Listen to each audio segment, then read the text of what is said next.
Hello बच्चा। तो आज हम लोग वरुण सीरीज में laws of motion lecture number 1 start कर रहे हैं। और अगर माइक का प्रॉब्लम दूर हो गया हो तो मैसेज ज़रूर करिएगा। ठीक है। और ओके, तो स्टार्ट करते हैं। तो इस लेक्चर में जो फर्स्ट क्वेश्चन है वो ये है।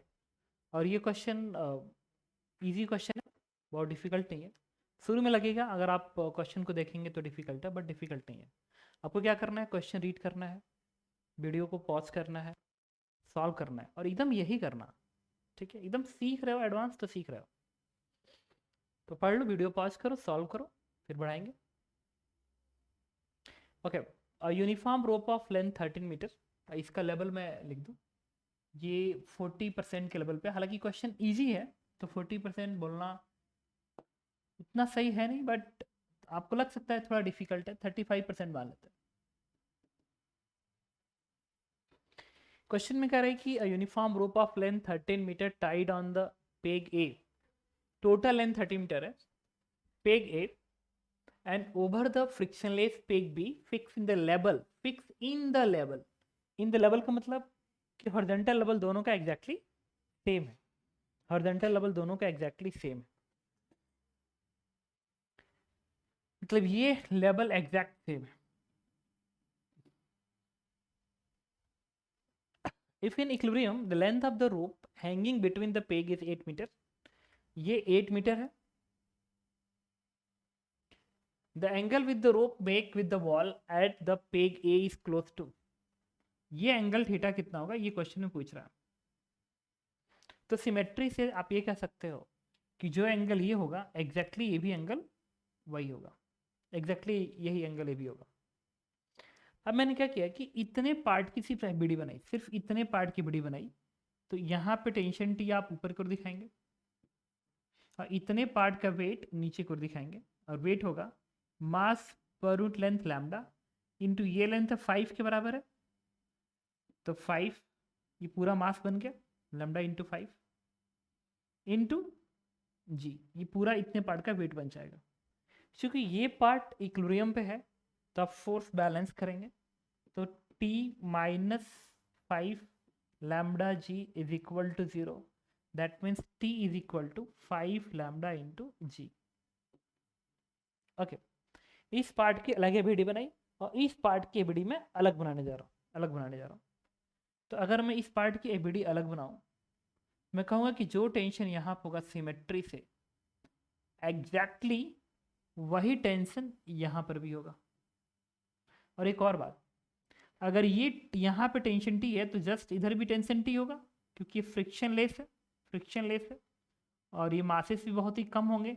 तो तुम कह सकते हो कि जो टेंशन यहाँ पे होगा वही टेंशन यहाँ पे होगा। दैट मीन्स यहाँ टेंशन टी है तो यहाँ का भी टी होगा। तो आप टी को ऐसे दिखाएंगे और सिमेट्री से ये टेंशन बराबर होगा तो यहाँ का भी टी दिखाएंगे। अब मैं इसको ऐसे दिखा दिया। और ये वर्टिकल एंगल अगर ये थीटा है तो ये भी क्या होगा, थीटा। सिमिलर वे में अगर ये थीटा है तो ये भी क्या होगा, थीटा। नाउ इतने पार्ट का वेट डाउनवर्ड दिखेगा। वेट कितना का इतने पार्ट का, इतने पार्ट का जो वेट होगा ये टोटल 8 मीटर है। अगर 8 मीटर है तो इस पार्ट का वेट हो जाएगा 8 metre into lambda mass per unit length into lambda into g, ये बन गया। चूंकि ये पार्ट इक्विलिब्रियम पे है, ये पार्ट इक्विलिब्रियम पे है, तो वाई में फोर्स क्या होंगे, बैलेंस होंगे। तो वाई में फोर्स बैलेंस करेंगे तो टी का ये वाला कंपोनेंट बनेगा T cos theta. Similarly T का ये कंपोनेंट बनेगा टी कॉस थीटा, तो हो जाएगा double minus this equal to 0। That means T का कॉस कंपोनेंट जो आएगा वो इस वेट को बैलेंस करेगा 8 lambda into g. This is equation number 2। अब क्या करेंगे, जो टी की वैल्यू है ना 5 लैम्डा जी, इसको उठा के आप यहाँ पर रख दीजिए। तो हो जाएगा 2 into 5 lambda g cos theta is equal to 8 lambda g. Now यहाँ से अगर मैं कैलकुलेट करूँ तो 2 से 2 कटे 4 आएगा, 8 कटेगा तो 4/5 आएगा। तो इससे कॉस थीटा की वैल्यू हो जाएगी 4/5 and this implies that theta is nothing but 37 degree. तो दिस आंसर इज 37 डिग्री। ठीक है, क्वेश्चन अगर आपने अटेम्प्ट किया होगा तो थोड़ा सा डिफिकल्ट लगा होगा, बट समझ गए होगे कि मैंने कैसे अटेम्प्ट किया। और ऐसा क्वेश्चन तो क्लास में कराया जाता है कि यहाँ का टेंशन बताइए, तो आप आधा पार्ट के बीडी बनाते हैं, फिर T1 ऐसे दिखाते हैं, हॉरिजॉन्टल फोर्स बैलेंस करते हैं। ओके, तो ठीक है, ऐसे इसको अटेम्प्ट करना है। मैं रिपीट कर रहा हूँ बार बार कि we are preparing for JEE advance. तो मैं सही कर रहा हूँ, JEE advance, this is the true JEE advance. Olympiad पे मैं नहीं जाता इन लेक्चर्स के अंदर, ओलंपियाड पे जब जाना होगा तो अलग जाता है। तो जिस पे भी मैं लिखूंगा कि JEE एडवांस का, अच्छा कहीं अगर मैं लिख दिया ना JEE एडवांस का ये 80% या 90% है, राइट ही नहीं 90% लिख दिया, तो मान के चलना कि JEE एडवांस का जो लास्ट 10% होता है वो ओलंपियाड होता है एक तरह से, क्योंकि एक आध क्वेश्चन ऐसे होते हैं जो बहुत अच्छे होते हैं। तो किसी पे अगर मैंने मार्क किया 90% तो उसको तुम बता सकते हो कि ओलंपियाड तक जाएगा, अदरवाइज बिल्कुल नहीं, सवाल ही नहीं पैदा होता। Okay, this is the question of friction, और एक अच्छा क्वेश्चन है, आप मल्टीपल चॉइस क्वेश्चन है, और ये मान के चलो इसको मैं 60% के लेवल पे रखूंगा JEE एडवांस का। अगर आप ऐसे क्वेश्चन करने में कैपेबल हैं तो मैं तुम्हें बता रहा हूँ कि वी आर डूइंग गुड, तुम सही में अच्छा कर रहे हो। एन अरेंजमेंट,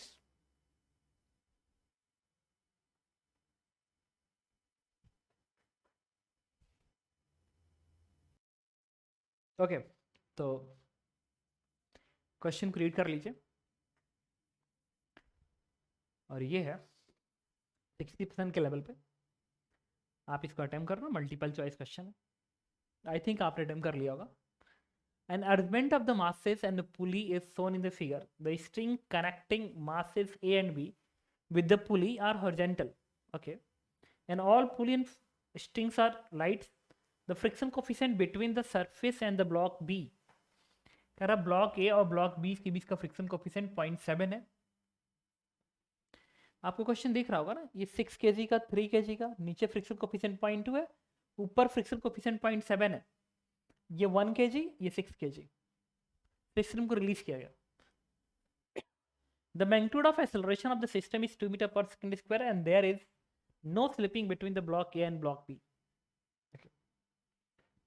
तो सबसे पहला काम था एबीडी बनाना, तो इस सिस्टम की एबीडी बनाते हैं। तो इस सिस्टम की एबीडी बनाने के लिए मैंने क्या किया,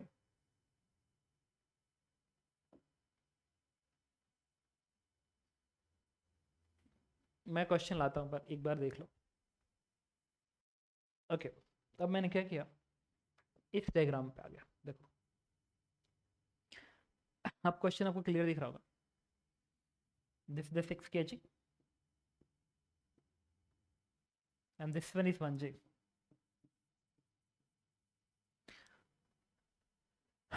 फ्रिक्शन की प्रॉब्लम जब भी आपको अटेम्प्ट करने हो, आपको क्या करना चाहिए, फ्रिक्शन की लिमिटिंग वैल्यू दोनों कॉन्टैक्ट पे नोट कर दीजिए।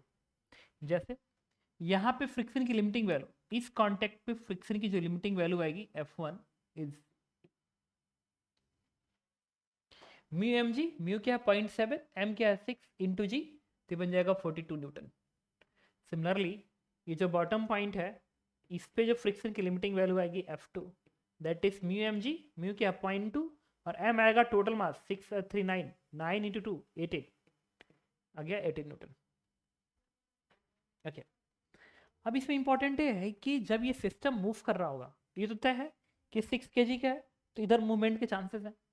अगर इधर मूवमेंट के चांसेस हैं तो 6 kg और 3 kg के बीच में स्लिपिंग हो रही है कि नहीं हो रही है, ये इंपॉर्टेंट वर्ड है। दूसरा, बॉटम पे स्लिपिंग हो रही है कि नहीं हो रही है, ये इंपॉर्टेंट वर्ड है। तो जब भी आपको फ्रिक्शन पढ़ाया गया होगा तो वहां पे आपको समझाया गया होगा कि देयर आर 4 केसेस, कि पूरा सिस्टम रेस्ट पे रहे। Second case, bottom pay slip हो, दोनों एक साथ जाए। थर्ड केस, ऊपर स्लिप करे ये और ये रेस्ट पे रहे, ये भागे। एंड फोर्थ केस, ऊपर भी स्लिप करे, नीचे भी स्लिप करे। बस ये 4 केसेस है, सॉल्व करोगे आंसर आता है। तो एक बात बताओ, एक काम करना चाहते हैं तो हम केसेस में चलते हैं। पहला केस 1 मैंने माना कि no slipping anywhere, no slip anywhere, किसी भी कांटेक्ट पे कोई स्लिपिंग नहीं हुई है। तो क्या होगा, क्या ये पॉसिबल है? तो पॉसिबल होने के लिए 6G का है और ये 1G का है, तो इस पूरे सिस्टम पे नेट पुल फोर्स कितना आ रहा है? ये तो फ्रिक्शन इंटरनल की तरफ से गायब हो जाएगा, ऊपर का फ्रिक्शन इंटरनल की तरफ से गायब हो जाएगा। तो इस पूरे के सिस्टम पे जो नेट पुल फोर्स होगा ये है 60, ये है 10, ये है 10 और ये 60। तो नेट पुल फोर्स जो आने वाला है, pull force that is 60 minus 10, the value is 50। और इस सिस्टम को जो अपोज करेगा मोशन को, वो करेगा बॉटम का फ्रिक्शन, दैट इज 18 न्यूटन। 20 का फ्रिक्शन अपोज नहीं करेगा, क्योंकि सिस्टम पे जब जाओगे ना, जब ऐसे सिस्टम बनाओगे तो ये फ्रिक्शन इंटरनल की तरह से गायब हो जाएगा, इंटरनल की तरह से गायब हो जाएगा। तो इस सिस्टम पे जो अपोज करेगा मोशन वो 18 न्यूटन करेगा, और ये इससे ये कंडीशन नोट कर रहा है। मतलब ये तो तय है कि बॉटम पे स्लिप होगा, मतलब यहाँ पे स्लिप होना एकदम तय है, ये केस फेल हो गया। बॉटम पे स्लिप होगा तय। तो अगर बॉटम पे स्लिप होगा तो क्या हो सकता है? अगली पॉसिबिलिटी क्या आएगी कि बॉटम पे स्लिप हो और ये दोनों ब्लॉक एक साथ हो और ये पूरा सिस्टम ऐसे भागे, ऐसे विद द सेम एक्सेलरेशन से ऐसे भागे, और ये दोनों लॉक कंडीशन पर स्लिप ना हो। लेकिन इसको बोलेंगे case 2, slip at bottom. Slip at bottom, सिर्फ बॉटम पे स्लिपिंग हो रही है, बाकी कहीं स्लिपिंग नहीं हो रही है। तो एक्सेलरेशन तो सबका सेम होगा, ऐसे एक्सेलरेशन तो सबका सेम होगा, सबका सेम होगा। तो सिस्टम पे नेट फोर्स कितना है? ये है 60, ये है 10, तो 60 इधर है, -10 -18, ये फोर्स इधर, फ्रिक्शन अपोजिट, ये opposite, equals to total mass. Total mass कितना आएगा? देखो 6, 1 7 3 10 एंड 6 16, 16A। अब यहाँ से A की वैल्यू आ गई आपकी, ये आएगा 50, 50 में से 10 गया, 40 में से 8 गया, 32 बाई 16, दैट इज 2 मीटर पर सेकेंड स्क्वायर। बट ये आंसर सही तभी हो सकता है जब इसके बीच का जो फ्रिक्शन है, जो कि स्टैटिक था, वो अपने लिमिटिंग से कम हो, तभी जाके सही हो सकता है। तो उस फ्रिक्शन की वैल्यू को चेक करनी पड़ेगी कि क्या यहाँ का फ्रिक्शन इस 42 से कम है। अगर कम है तो यस, आंसर इज करेक्ट, और अगर ज़्यादा है तो कंफर्म कर देगा कि स्लिपिंग बॉटम पे होने के साथ साथ टॉप पर भी होनी है। ओके, तो मैंने क्या किया, इस यहाँ का फ्रिक्शन निकालने की कोशिश किया, यहाँ का फ्रिक्शन। तो सिर्फ इतने पार्ट की वीडियो बनाओ, सिर्फ इतने पार्ट की, तो हो जाएगा इस तरीके से 6 kg, ये दैट इज 60, और ये रस्सी इस तरीके से पुली पे जाएगा, और ये ब्लॉक आएगा ऐसे 6 kg का, एंड फ्रिक्शन लगेगा पीछे, स्टैटिक फ्रिक्शन। सिस्टम बना लिया। तो इस पे नेट फोर्स क्या आएगा? तो 60 माइनस एफ बराबर टोटल मास इंटू एक्सेलरेशन। अच्छा, इसका भी मास 6 kg, इसका भी 6 kg है, तो 60 माइनस एफ बराबर टोटल मास क्या आएगा? 12। एक्सेलरेशन कितना है? 2। तो यहाँ से एफ की वैल्यू हो गई 60 माइनस 24, तो हो गया कितना? 60 से 20 सब्ट्रैक्ट करो, 40 में से 4 सब्ट्रैक्ट करो, 36। तो फ्रिक्शन इज 36, और देख सकते हो कि जो 36 आ रहा है वो 42 से कम है। दैट मीन्स आपने जो दो सॉल्व किया है सब के सब सही किया। तो आई थिंक आपने देख लिया कि एक हमने इजी क्वेश्चन अटेम्प्ट किया, एक्सेलरेशन इज 2 मीटर पर सेकंड स्क्वायर, तो the magnitude of acceleration of the system is 2 meters and there is no slipping between the block A and B. Yes, correct option. The magnitude of the friction force between the block A and block B is 42 Newton. Yes, 42 Newton. कितना आया था आपका?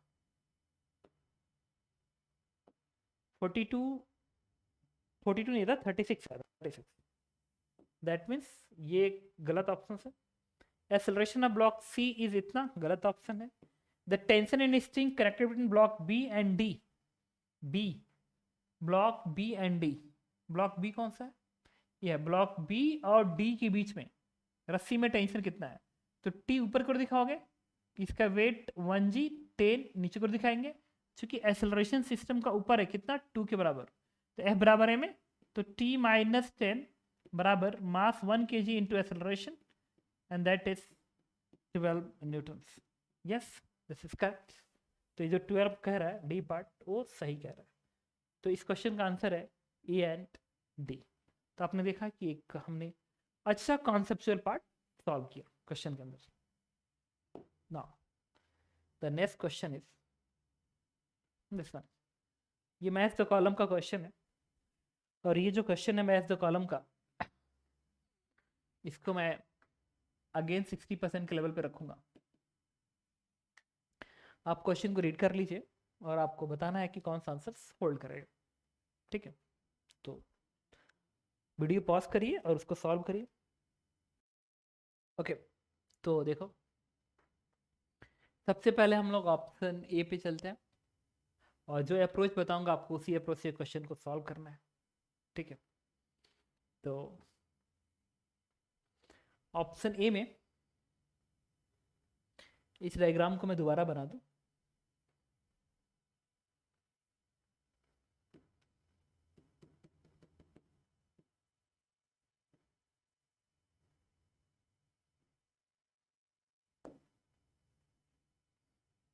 One के जी, यहाँ से force आ रहा है 10 Newton.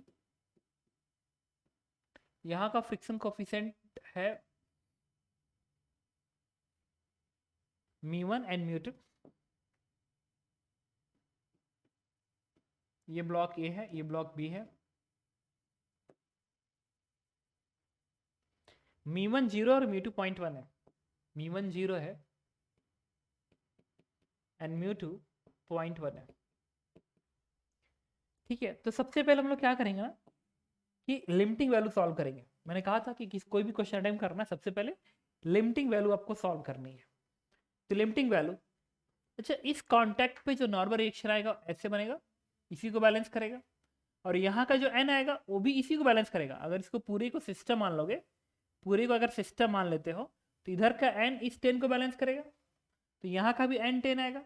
That means इस कॉन्टैक्ट का फ्रिक्शन की लिमिटिंग वैल्यू F1 वो कितना होगा, यहाँ का μ1 है दैट इज 0, और यहाँ का फ्रिक्शन की जो लिमिटिंग वैल्यू आएगी that is F2 is μ2 into यहाँ का एन। μ2 कितना है 0.1, तो μ2 0.1 है और n 10 है, तो मैंने कहा 0.1 इंटू 10 दैट इज 1।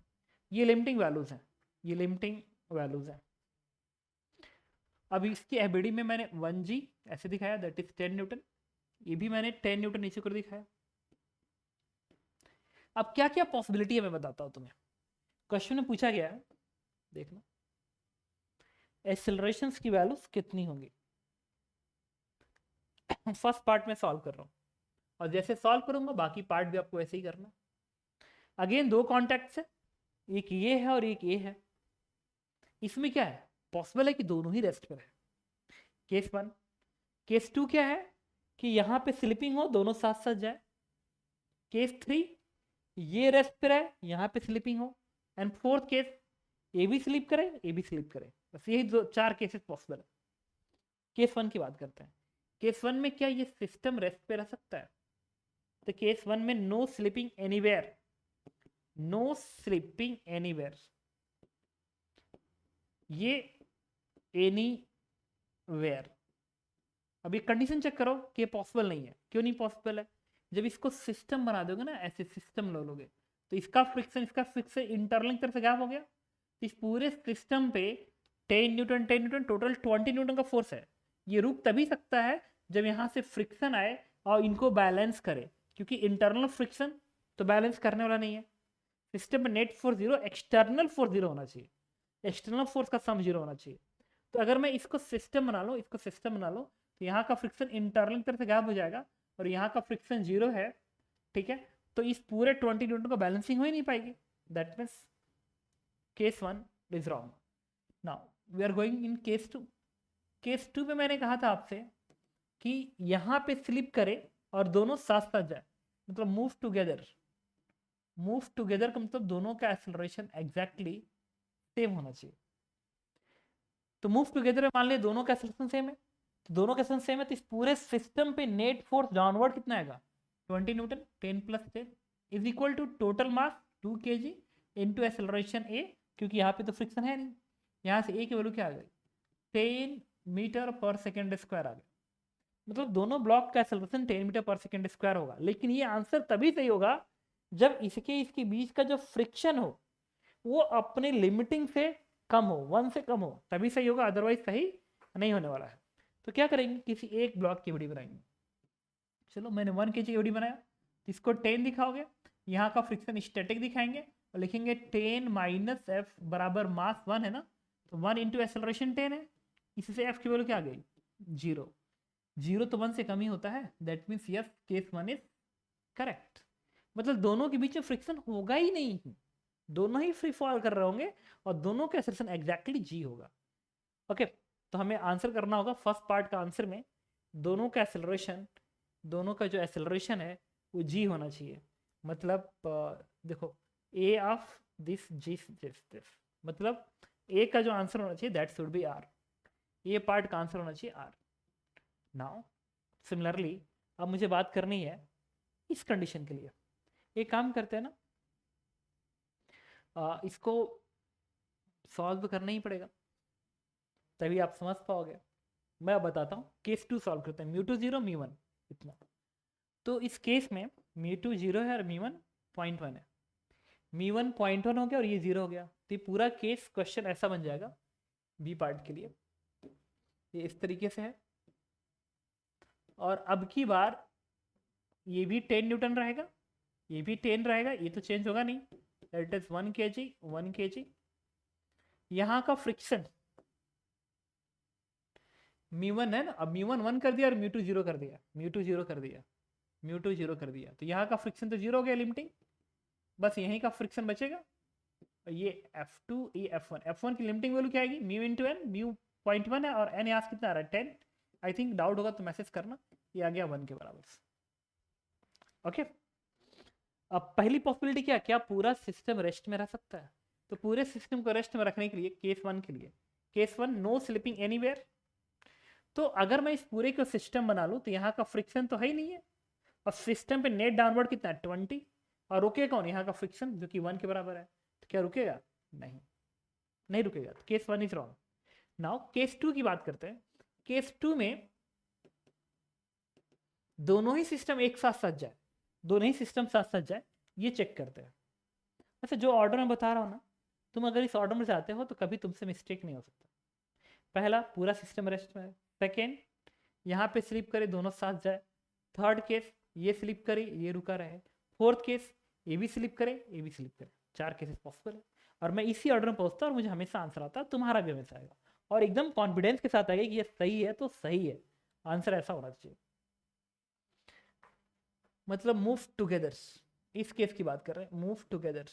तो टुगेदर के लिए अब सिस्टम मान लिया, तो सिस्टम पे नेट फोर्स जोर कितना है 10 + 10 20 है, तो 20 माइनस फ्रिक्शन 1, टोटल मास क्या है 2 इंटू एक्सेलरेशन ए, यहाँ से एक वैल्यू आ गई 19/2। बट ये आंसर वेरीफाई होने के लिए यहाँ का जो फ्रिक्शन होना चाहिए, यहाँ का फ्रिक्शन वो स्टैटिक होना चाहिए। स्टैटिक देखो नहीं मिलेगा क्योंकि जीरो ही है ना, इसकी एवीडी बनाओ, तो ऐसे ही समझ में कि गलत आंसर आएगा, ये केस 2 नहीं होल्ड करेगा। ये 10 ऐसे दिखेगा और यहाँ पे फ्रिक्शन तो है ही नहीं है, हालांकि स्टैटिक मान लो, अभी मान लो स्टैटिक, तो इसमें क्वेश्चन बनेगा 10 माइनस एफ बराबर मास 1 इंटू एक्सेलरेशन 19/2, तो यहाँ से एफ की वैल्यू आ गई 1/2 0.5 आ गई। लेकिन ये तो जीरो से ज़्यादा है ना, यहाँ पे तो फ्रिक्शन जीरो ही है, दैट मीन्स ये भी केस पॉसिबल नहीं है क्योंकि फ्रिक्शन मिल ही नहीं सकता।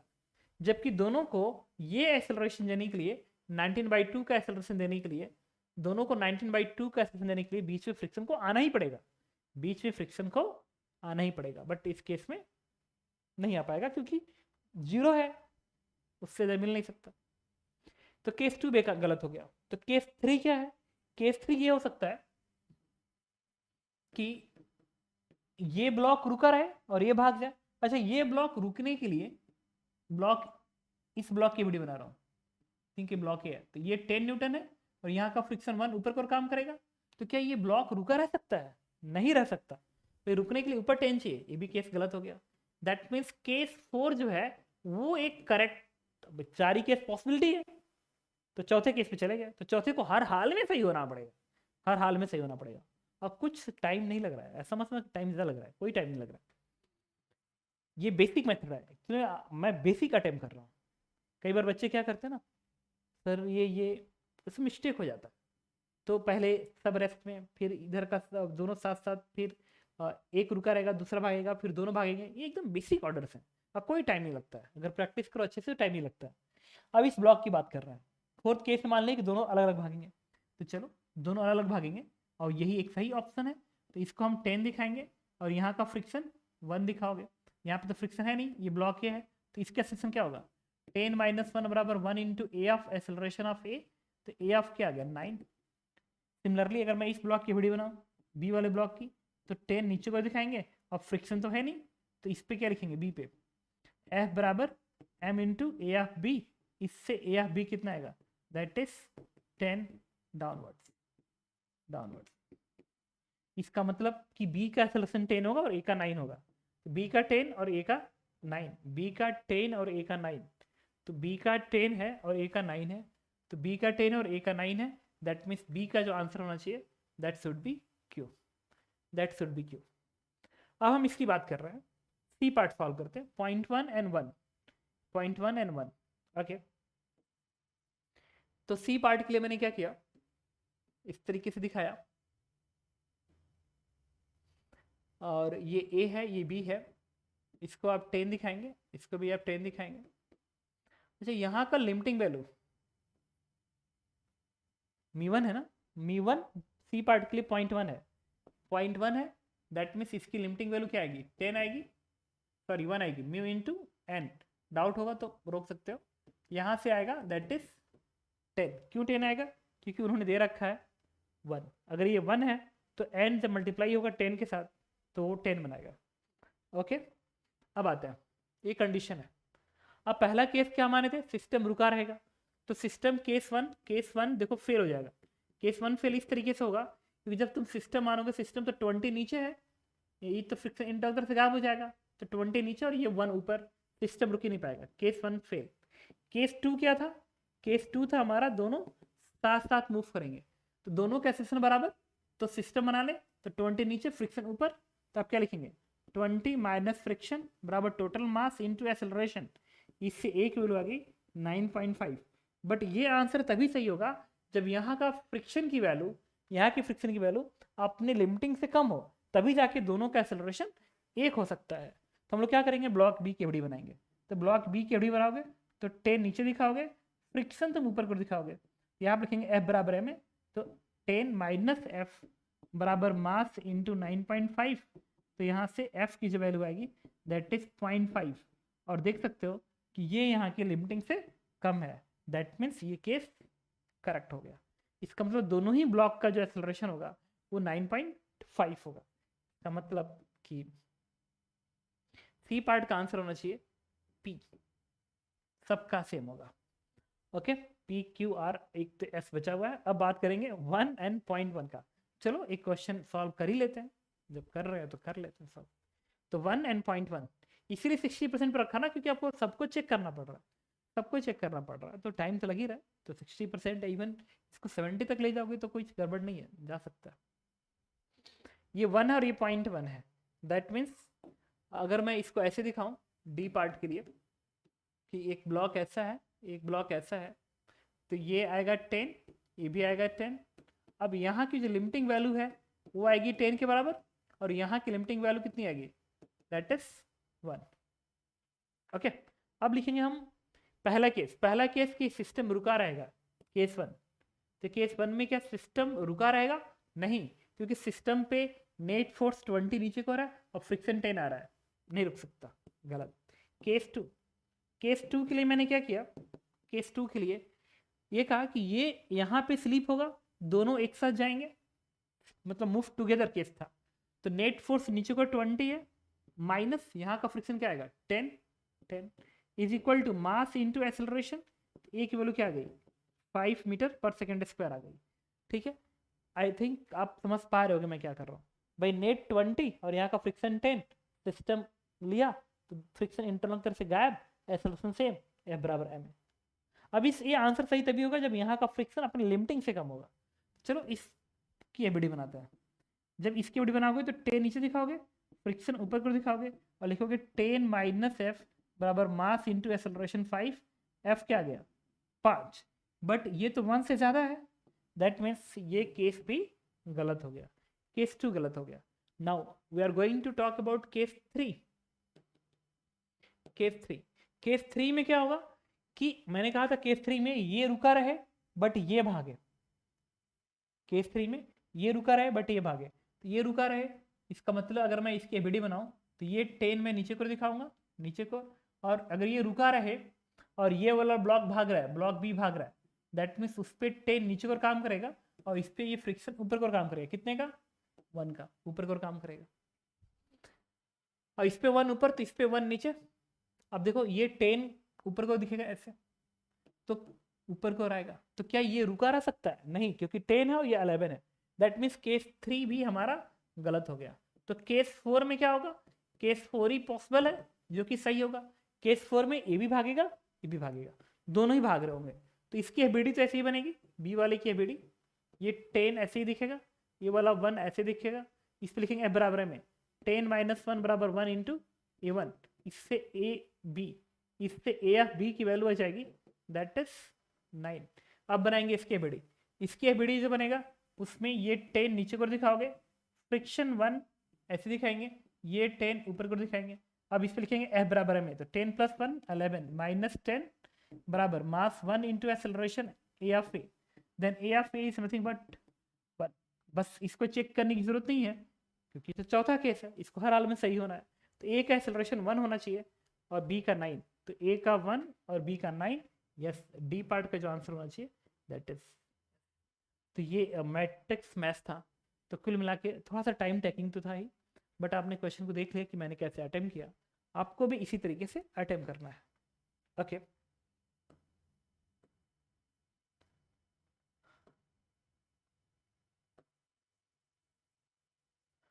नाउ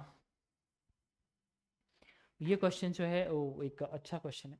मतलब इसको तुम कह सकते हो कि ये भी 60% के लेवल पे है। अच्छा है, मतलब अच्छा है, ठीक है। तो ये 60% के लेवल पे है। तो ये क्या कह रहा है, एक बार क्वेश्चन रीड करो, वीडियो को पॉज करो, सॉल्व करो, ठीक है। हालांकि डिफिकल्ट क्वेश्चन तो है। ओके, तो क्वेश्चन देखिए, मैं अटेम्प्ट करता हूँ।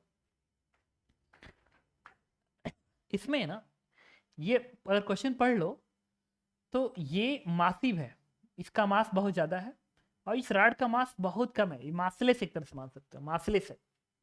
अच्छा, मासलेस रॉड की एक खासियत है, मैं बताता हूँ क्या। एक मासलेस रॉड अगर ऐसा है ना और किसी भी 2 पॉइंट पे इंटरेक्शन है, एक यहाँ पे है मान लो और एक यहाँ पे इंटरेक्शन है, किसी भी 2 पॉइंट पे, चाहे इस पॉइंट पे इस पे या इस पे कहीं पर भी 2 पॉइंट पे इंटरेक्शन लग रहा है, फोर्सेस लग रहा है। तो सपोज करो इस पे फोर्स लग रहा है, अगर ये फोर्स ऐसे लगता, एक फोर्स एफ ऐसे दिखा दो, इस पे भी एग्जैक्टली ऐसे दिखा दो फोर्स, तो ये गड़बड़ हो जाएगा क्योंकि नेट फोर्स मासलेस रॉड पे हमेशा 0 होता है। अगर ऐसा नहीं हुआ तो इस मासलेस रॉड का एक्सेलरेशन 0 हो जाएगा। भाई नेट फोर्स क्या बढ़ते हो, F net equals to m into a, m massless rod, net force 0 होना चाहिए। तो ये एफ अगर ऐसे, तो ये वाला एफ ऐसे नहीं हो सकता ना, नहीं हो सकता, गलत है। तो इस एफ को ऐसे कर लो ताकि ये कंडीशन होल्ड करे। बट अगर ऐसा हो गया तो ये तो 0 हो गया, लेकिन टॉर्क गड़बड़ कर जाएगा। सेंटर ऑफ मास अबाउट इस एफ का टॉर्क कैसे बनेगा और इसका भी टॉर्क कैसे बनेगा? तो नेट टॉर्क बराबर क्या होता है, आई अल्फा, और मासलेस है तो मोमेंट ऑफ इनर्शिया भी 0 होगा, दैट इज 0। मतलब नेट टॉर्क भी 0 होना चाहिए। इसका मतलब कि 2 एंड पे या किसी भी 2 पॉइंट पे फोर्स इस रॉड के परपेंडिकुलर ना तो ऐसे हो सकता है ना तो ऐसे हो सकता है, ऐसा नहीं हो सकता।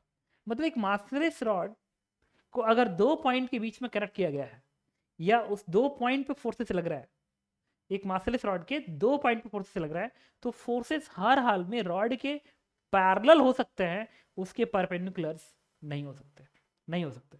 मतलब एक मासलेस रॉड को कंप्रेस कर सकते हो, इलोंगेटेड किया जा सकता है, बट उसके परपेंडिकुलर फोर्स नहीं लगाया जा सकता। नेट फोर्स तो उसके ऊपर 0 ही होना चाहिए। अब देखो, तो एक स्टेटमेंट अलग से नोट कर लो कि at massless rod force is only along the rod if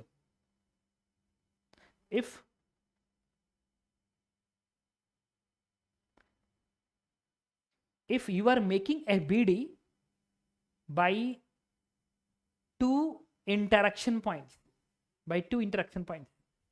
तो इस पे बेस होकर उसको हम बाद में सॉल्व करते हैं। एक क्वेश्चन है एचसी में, आई थिंक आपने ऐसा किया होगा, बताता हूँ। इस तरीके से क्वेश्चन था एचसी में रोटेशन के अंदर कि एक मासलेस रॉड है, उसके एक एंड पे एक मास 2m कनेक्ट है और एक मास m कनेक्ट है, और ये रॉड मासलेस है। यहाँ पे एक पॉइंट मास है जिसको आपने वेलोसिटी v0 दिया। कहा गया था अगर कोलिजन इलास्टिक है, find velocity after collision, find velocity after collisions. तो इसको सॉल्व करने के लिए हम लोग क्या करते थे, याद करो, angular momentum conservation, linear momentum conservation और ई का इक्वेशन, तभी आंसर आता था।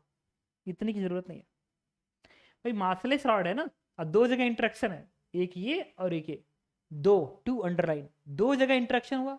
इसका मतलब कि दो जगह इंटरेक्शन हो गया तो ये रॉड किसी भी हालत में इस पार्टिकल पे परपेंडिकुलर फोर्स नहीं लगा सकता, और नहीं ये रॉड इस पे परपेंडिकुलर फोर्स लगा सकता है।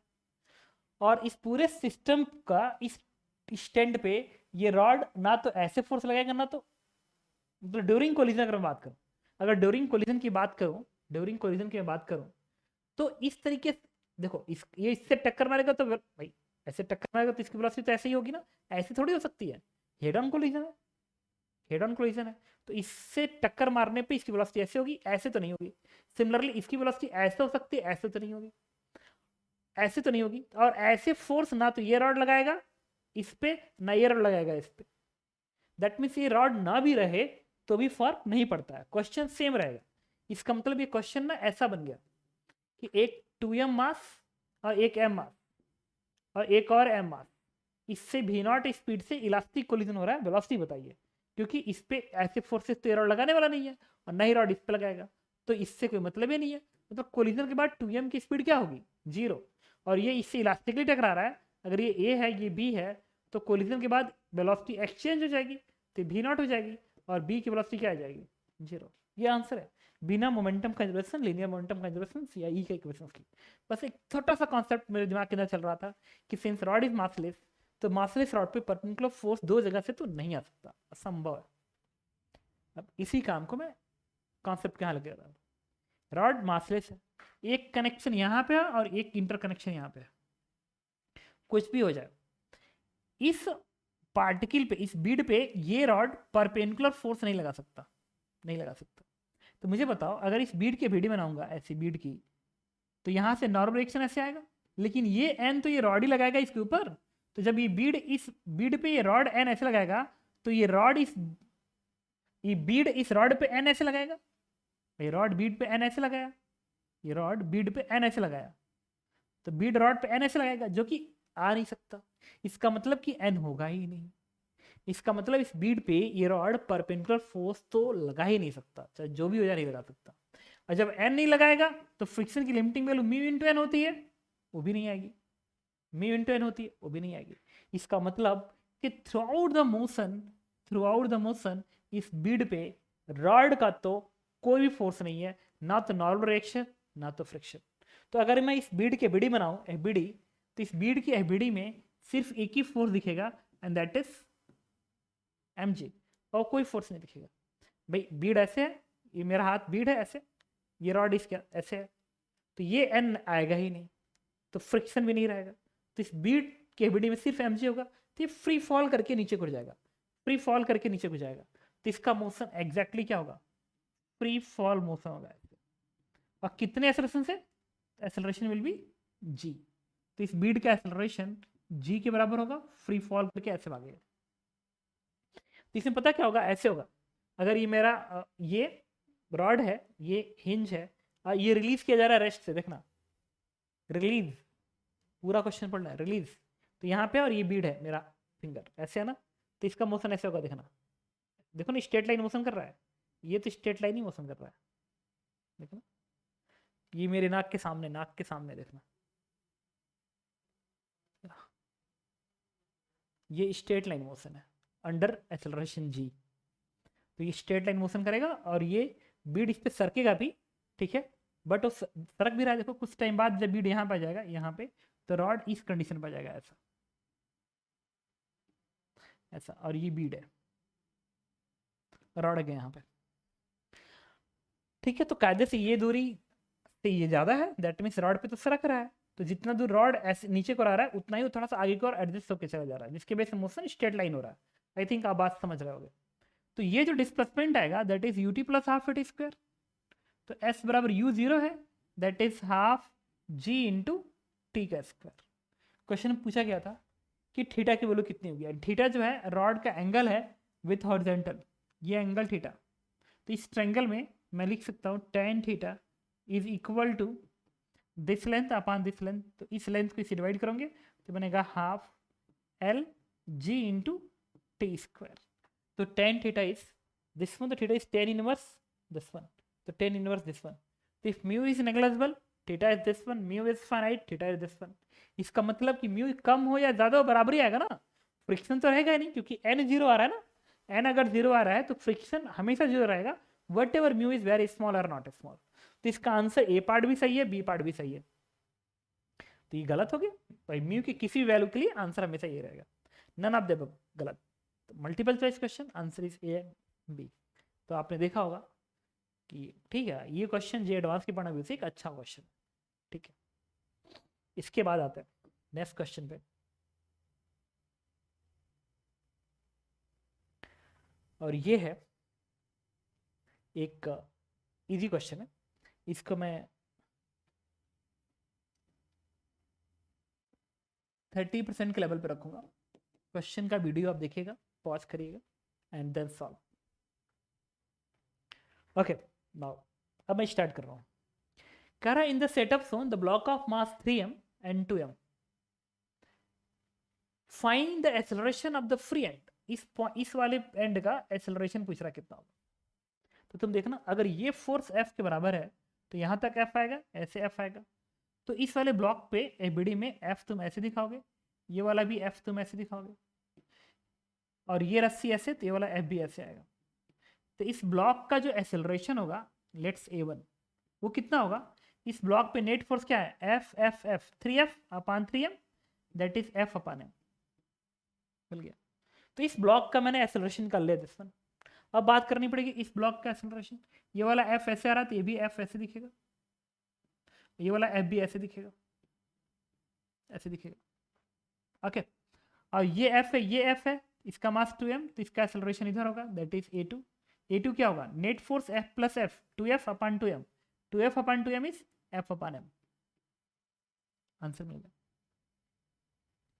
ओके, अब क्वेश्चन पूछा गया था कि बताइए इस पॉइंट का एक्सेलरेशन कितना होगा। तो इस पॉइंट का एक्सेलरेशन निकालने के लिए हमारे पास देखो, एक तो अगर तुम ज़्यादा दिमाग लगाओगे तो तुरंत आंसर कर दोगे। वो ऐसे देखो कैसे भाई, ये अगर x डिस्टेंस इधर आएगा, अगर ये x डिस्टेंस इधर आएगा तो इधर x मूव होगा, यहाँ भी x खाली होगा, यहाँ भी x खाली, 3x यहाँ से मिला। और चूंकि एक्सेलरेशन दोनों का सेम है, तो जब ये x दूरी तय करेगा तो ये भी इधर x दूरी तय करेगा, तो इधर भी x आएगा, इधर भी x आएगा, तो x x 2x और इधर से 3, तो 3x। तो टोटल रस्सी 3x खाली होगी, तो ये इस वाले 3x करो 5x, 3x यहाँ से 2x यहाँ से 5x, तो ये 5x डिस्टेंस आगे बढ़ जाएगा। तो जब ये x दूरी आगे बढ़ेगा तो 5x आगे बढ़ रहा है, दैट मीन्स उसका एक्सेलरेशन क्या होना चाहिए, 5F अपान M होना चाहिए, जो कि डी पार्ट में आपको दिख रहा है। ये तो डायरेक्ट अप्रोच है, बट मुझे लगता है कि इससे बेटर हमारे पास अप्रोचेज हैं। वो ये है, देखो बताता हूँ कैसे। एक तो मेथड होता है टेंशन अप्रोच, और एक होता है स्ट्रिंग लेंथ मेथड अप्रोच। दो बेसिक मेथड है, first length of string method approach and second the tension approach. दोनों से निकालता हूँ, देखो इन सबको हटा दो।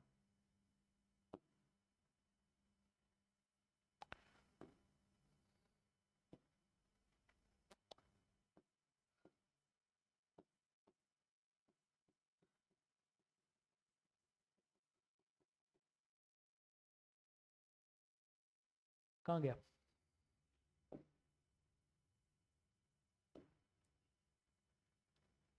ओके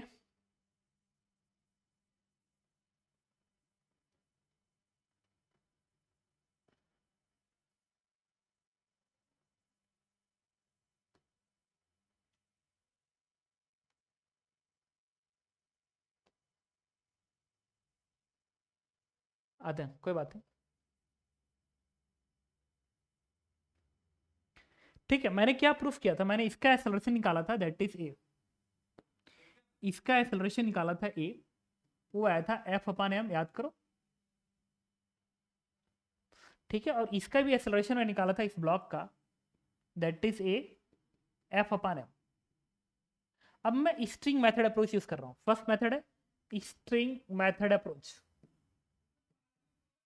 तो इस अप्रोच में क्या किया जाता है ना, इस वाले एंड को ऐसे कर लो। अच्छा, इस दूरी को अपने मन से x1 मान लो, दैट इज x1। इसको x2 मान लो, इसको x3 मान लो। अच्छा, ये पूरा लेंथ, इसका सम क्या कांस्टेंट रहेगा? यस। तो आप लिखेंगे x1 plus x2 plus x3 बराबर कांस्टेंट। अब x1 के नीचे लिखना बाकी है। अच्छा, x1 के नीचे लिखेंगे इस वाले ब्लॉक, ये वाला एक तरह से देखो, एक ब्लॉक की तरह से है जो कि आगे क्यों जा रहा है, कितने एक्सेलरेशन से, मान लो ए नॉट से आगे जा रहा है। तो ये वाला पॉइंट ए नॉट से आगे जा रहा है, और इस पुली का सेंटर इधर कितने जा रहा है, ए से। तो एक ब्लॉक है यहाँ पे जिसका एक्सेलरेशन आगे की ओर ए नॉट है, तो इंक्रीज करा रहा है, तो ए नॉट लिखेंगे। और ये वाला एंड इधर जा रहा है कितने से, ए से, घटा रहा है तो माइनस ए करोगे। x2 के नीचे, x2 इसकी इसके बीच की दूरी है, तो ये ए से इधर आ रहा है, इधर तो कम कर रहा है, और ये भी ए से इधर जा रहा है तो ये भी कम कर रहा है x2 को। और रस्सी नहीं देखा जाता है, पुली के सेंटर्स देखे जाते हैं, पुली के सेंटर्स देखे जाते हैं। तो ये ए से इधर जा रहा है, ये भी ए से इधर जा रहा है, तो घटाया जा रहा है ना, तो दैट इज -2a। x2 लिखेंगे -2a प्लस x3 के नीचे, इसके इसके बीच में, ये इधर आ रहा है ए से, ए भी कम कर रहा है, और इधर जा रहा है ए से, ए भी कम कर रहा है, तो -2a। तो यहाँ पे लिखेंगे -2a एंड सी का डिफरेंस 0। यहाँ से ए नॉट की वैल्यू आ गई, देखो दैट इज 5a, और ए मैंने निकाला है एफ अपान एम, तो answer is 5 f upon m. तो d part is correct. I think आप ये भी समझ गए होंगे। हाँ, इसके अलावा भी अगर मैं चाहूँ इसको सॉल्व करना, तो मैं टेंशन अप्रोच से कर सकता था, टेंशन अप्रोच। इस अप्रोच में मैं क्या करूंगा, इस पूरे को ना ऐसे दिखाऊंगा, देखना।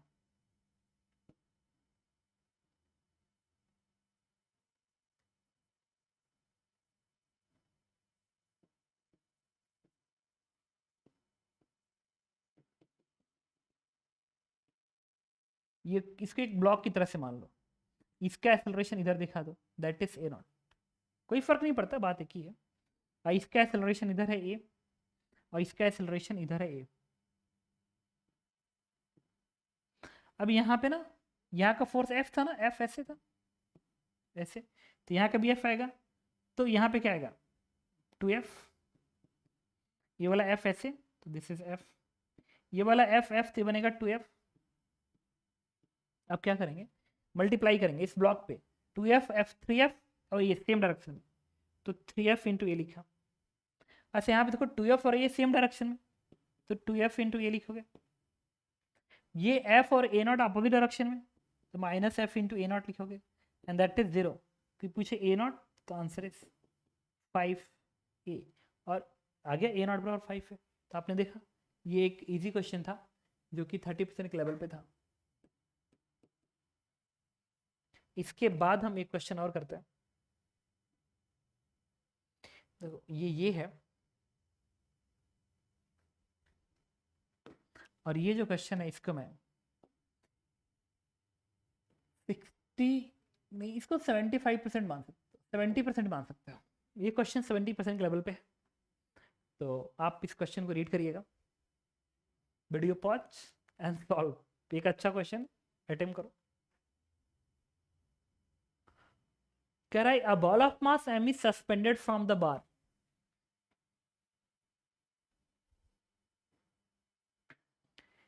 एक बार है जिसका mass, a ball of mass m is suspended from the bar of mass capital M, light and stable cord, the bar can slide on the frictionless slope of the inclination angle theta.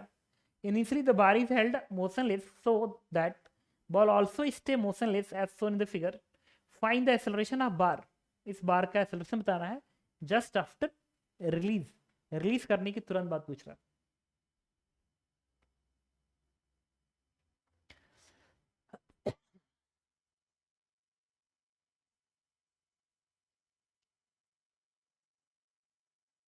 ठीक है, तो ये release करने के तुरंत बाद पूछ रहा है कि बताइए एक्सेलरेशन कितने होंगे।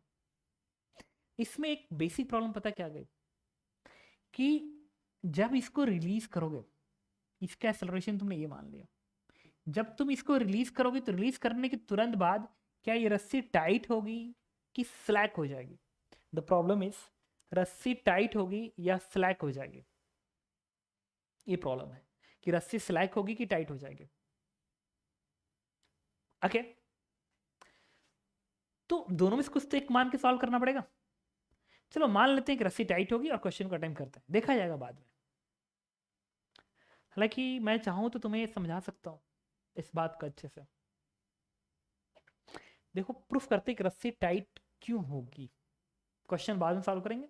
ये 75% के लेवल पे तो है, 75 मान सकते, 75 मान सकते हो, हालांकि थोड़ा सा जस्टिक होगा, 70% तक ही है, बट ठीक है 75%। एक्सेलरेशन ए है। मैं जानना चाहता हूँ कि रस्सी टाइट होगी रिलीज करने के बाद कि स्लैक होगी, ये मैं जानना चाहता हूँ। तो मैं इसको वेरीफाई करने के लिए मान लिया, सपोज रस्सी स्लैक होगी, मान लिया रस्सी स्लैक होती तो क्या होता, जस्ट पॉइंट पकड़ना। अगर ये रस्सी स्लैक होती तो टेंशन जीरो हो गया, तो इसका एक्सेलरेशन क्या हो जाता जी, और रस्सी अगर स्लैक होगी टेंशन जीरो, तो ये वाला एक्सेलरेशन क्या होता जी साइन थीटा, जी साइन थीटा हो जाता। तो इस वाले पॉइंट का भी एक्सेलरेशन कितना होगा, जी साइन थीटा होगा, इधर जी साइन थीटा होगा। Are you getting my point ना? तो इस वाले पॉइंट का एक्सेलरेशन इधर जी साइन थीटा होता और इस वाले ब्लॉक का जी है। अगर रस्सी स्लैक होती तो मुझे बताओ, अगर ये वाला एंगल थीटा है तो इसका ये एंगल कितना आएगा, ये एंगल कितना आएगा 90 माइनस थीटा। तो इस पॉइंट का एक्सेलरेशन इस डायरेक्शन कितना आता, इस पॉइंट का एक्सेलरेशन इस डायरेक्शन में आता जी साइन थीटा का कॉस कंपोनेंट। तो इस पॉइंट का एक्सेलरेशन इस डायरेक्शन में आता जी साइन थीटा का cos of front theta is again sine theta, तो साइन स्क्वायर थीटा बन गया। तो इस वाले पॉइंट का एक्सेलरेशन डाउनवर्ड इतना हो गया और इसका एक्सेलरेशन जी है, तो भाई ये ज्यादा है कि वो ज्यादा है? समझ सकते हो कि नीचे वाला ज्यादा होगा, नीचे वाला ज्यादा होगा। तो अगर इसका एक्सेलरेशन इधर ज्यादा है और इसका इधर एक्सेलरेशन कम है, तो ये ज्यादा तेज नीचे भागेगा और ये थोड़ा धीरे नीचे भागेगा इधर। तो इधर ये धीरे से आएगा और ये तेजी से भागेगा, तो क्या रस्सी टाइट हो जाएगी? यस, रस्सी टाइट हो जाएगी। ओके, तो ये तो मैंने प्रूफ कर दिया कि रस्सी टाइट हो जाएगी। अब अच्छा एक चीज मैं रिपीट कर दूं दोबारा, क्वेश्चन 75% का लेवल क्या है, तो क्वेश्चन अच्छा है, नो डाउट रियल में अच्छा क्वेश्चन है, और एडवांस में अच्छे क्वेश्चन भी आते हैं, आते ही आते हैं यार, एडवांस है ना। ओके, अब हम इतना तो प्रूफ हो गया कि रस्सी को टाइट रहना है, रस्सी को टाइट रहना है, ये तो प्रूफ हो गया। लेकिन पूछ रहा है इस बार का एक्सेलरेशन कितना। मान लो इस बार का एक्सेलरेशन ये है, ये है, और इस पार्टिकल का मोशन इसके सेंटर के फ्रेम में एग्जैक्ट सर्कुलर होगा। अगर तुम इस पे चले जाओ तुम्हें लग रहा होगा क्या क्या मैं सोच रहा हूँ, एक्चुअली में क्या क्या मैं सोच रहा हूँ वो तुम्हें इसलिए लग रहा है क्योंकि इस तरह के क्वेश्चन तुमने अटेम्प्ट नहीं किया। अगर तुम इरडो लगाते ना, इरडो के प्रॉब्लम सॉल्व करते, तो तुम्हें ऐसे क्वेश्चन खूब ढेर सारे मिलते जहाँ पे तुम्हारी थॉट इस तरीके से बढ़ जाता।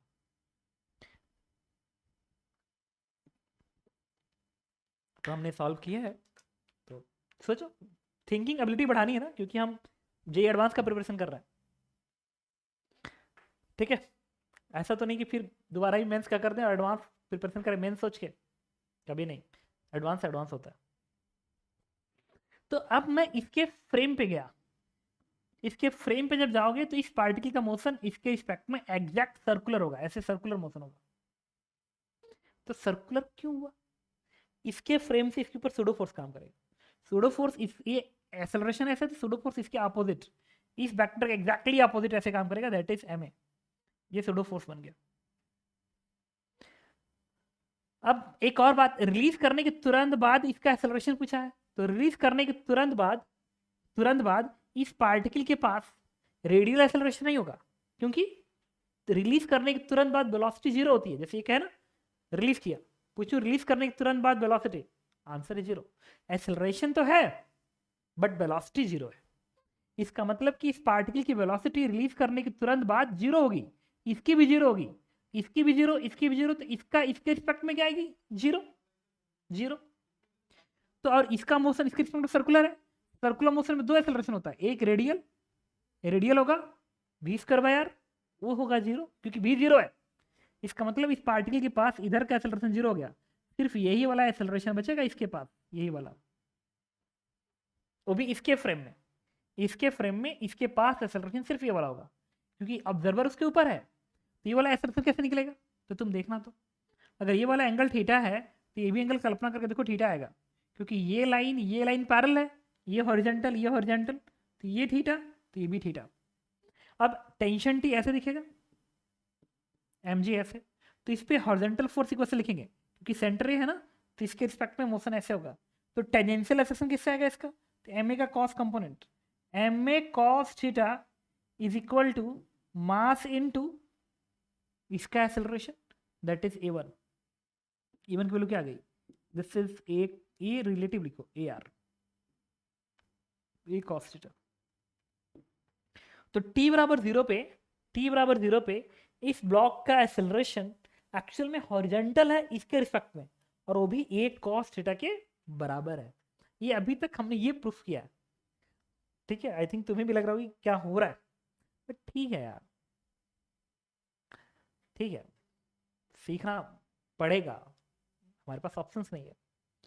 तो इस पार्टिकल का एक्सेलरेशन इस डायरेक्शन में a cos थीटा होगा, किसके रिस्पेक्ट में? इसके रिस्पेक्ट में, ऑब्जर्वर ये है, ओके। अब मैंने क्या किया कि इसका एक्सेलरेशन ग्राउंड फ्रेम में लिखा, इसका भी ग्राउंड फ्रेम में। तो ग्राउंड फ्रेम में अगर मैं ऐसे दिखाऊं, ये ब्लॉक ऐसे, तो इसका एक्सेलरेशन मैं ये दिखाऊंगा, और ये जो है इसका एक्सेलरेशन ये वाला तो a cos थीटा होगा, ये cos theta, but ground frame में ये इसके रिस्पेक्ट में है, तो इसका ग्राउंड फ्रेम में कैसे आएगा? ये वाला एक्सेलरेशन, इसमें वेक्टर ऐड करोगे, ऐसे वेक्टर ऐड करोगे, तो अगर वेक्टर ऐड कर दो, ऐसे वेक्टर ऐड कर दो, तो ये लिखेंगे a, ये वाला सेम। तो इस वाले पॉइंट जिसका मास स्मॉल m है, उसका एक्सेलरेशन इस वेक्टर का रिजल्टेंट होगा ग्राउंड फ्रेम में, और इसका तो मास कैपिटल m, इसका तो यही होगा। इसको पीछे को बढ़ा दो, ये भी एंगल थीटा ही आएगा, ये। अब ग्राउंड फ्रेम में मैंने इस वाले ब्लॉक का एक्सेलरेशन a और इस ब्लॉक का एक्सेलरेशन इसका और इसका रिजल्टेंट। ऐसा बताओ इसके सिस्टम पे इस डायरेक्शन में, इस इंक्लाइन के डायरेक्शन में नेट फोर्स कितना काम कर रहा है इसके सिस्टम पे ग्राउंड फ्रेम में, ठीक है। इसके सिस्टम पे ग्राउंड फ्रेम में इस डायरेक्शन में नेट कितना फोर्स काम कर रहा है? तो इसका एम जी साइन थीटा ऐसे बनेगा, और इसका भी एम जी साइन थीटा ऐसे बनेगा। भाई एम जी तो इसका भी डाउनवर्ड है, इसका भी डाउनवर्ड है, तो इंक्लाइन के डायरेक्शन तो दोनों का तो M G sine theta, M जी साइन थीटा आएगा। तो जब कॉमन निकालोगे तो बन जाएगा capital M plus small M into जी साइन थीटा। क्या ये नेट फोर्स होगा इसके सिस्टम पे इस इंक्लाइन के डायरेक्शन में? यस, नेट फोर्स होगा। और ऐसा इसलिए कर रहा हूं ताकि नॉर्मल रिएक्शन ऐसे आएगा ना, टेंशन इंटरनल तरफ से गायब हो जाएगा, एन आएगा ऐसे, और इसके सिस्टम पे ऐसा फोर्स आएगा सिर्फ इतना।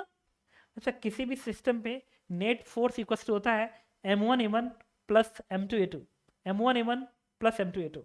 तो देखो, तो net force in this direction is only this one, N का कंपोनेंट आएगा नहीं क्योंकि इंक्लाइन के परपेंडिकुलर है, और टेंशन इंटरनल की तरह से गायब हो जाएगा।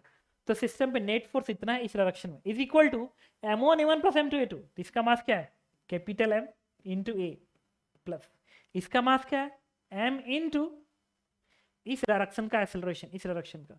तो इस डायरेक्शन में इस पार्टिकल का एक्सेलरेशन होगा a में से इसका इधर कंपोनेंट करके घटा देंगे, ऐसे ना, a में से ये कंपोनेंट घटाएंगे तो बनेगा a minus a cos theta, इसका इधर कंपोनेंट तो cos of theta, again a cos theta का again cos theta, a cos square theta, this is a cos square theta. अब तुम देखो तो इसको मैं लिख सकता हूँ कैपिटल M, और ये अगर कैपिटल M और ये आएगा, ये कॉमन निकालो तो बनेगा 1 minus cos theta, it is the sign square theta, sign theta, तो हो जाएगा small m into sine square theta, और ये क्या आ जाएगा? कॉमन, ये आ जाएगा कॉमन।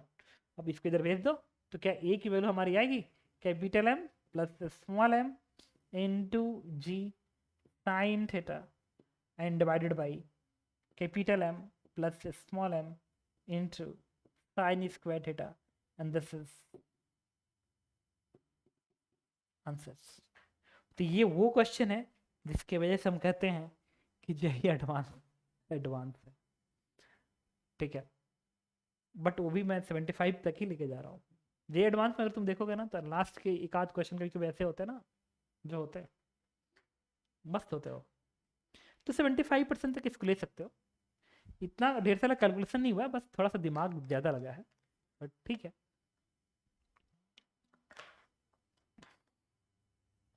ना चलो नेक्स्ट क्वेश्चन है,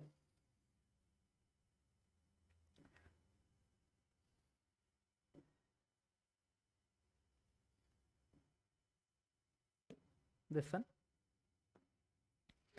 और ये एक क्वेश्चन है जो कि आप हर जगह देखते होंगे और ये ज़रूर आप पढ़े होंगे, मतलब इसको आप ज़रूर पढ़े होंगे। और इसका जो लेवल है मैं बता दूं, जिस लेवल पे खड़ा है जे एडवांस के 20% का लेवल है।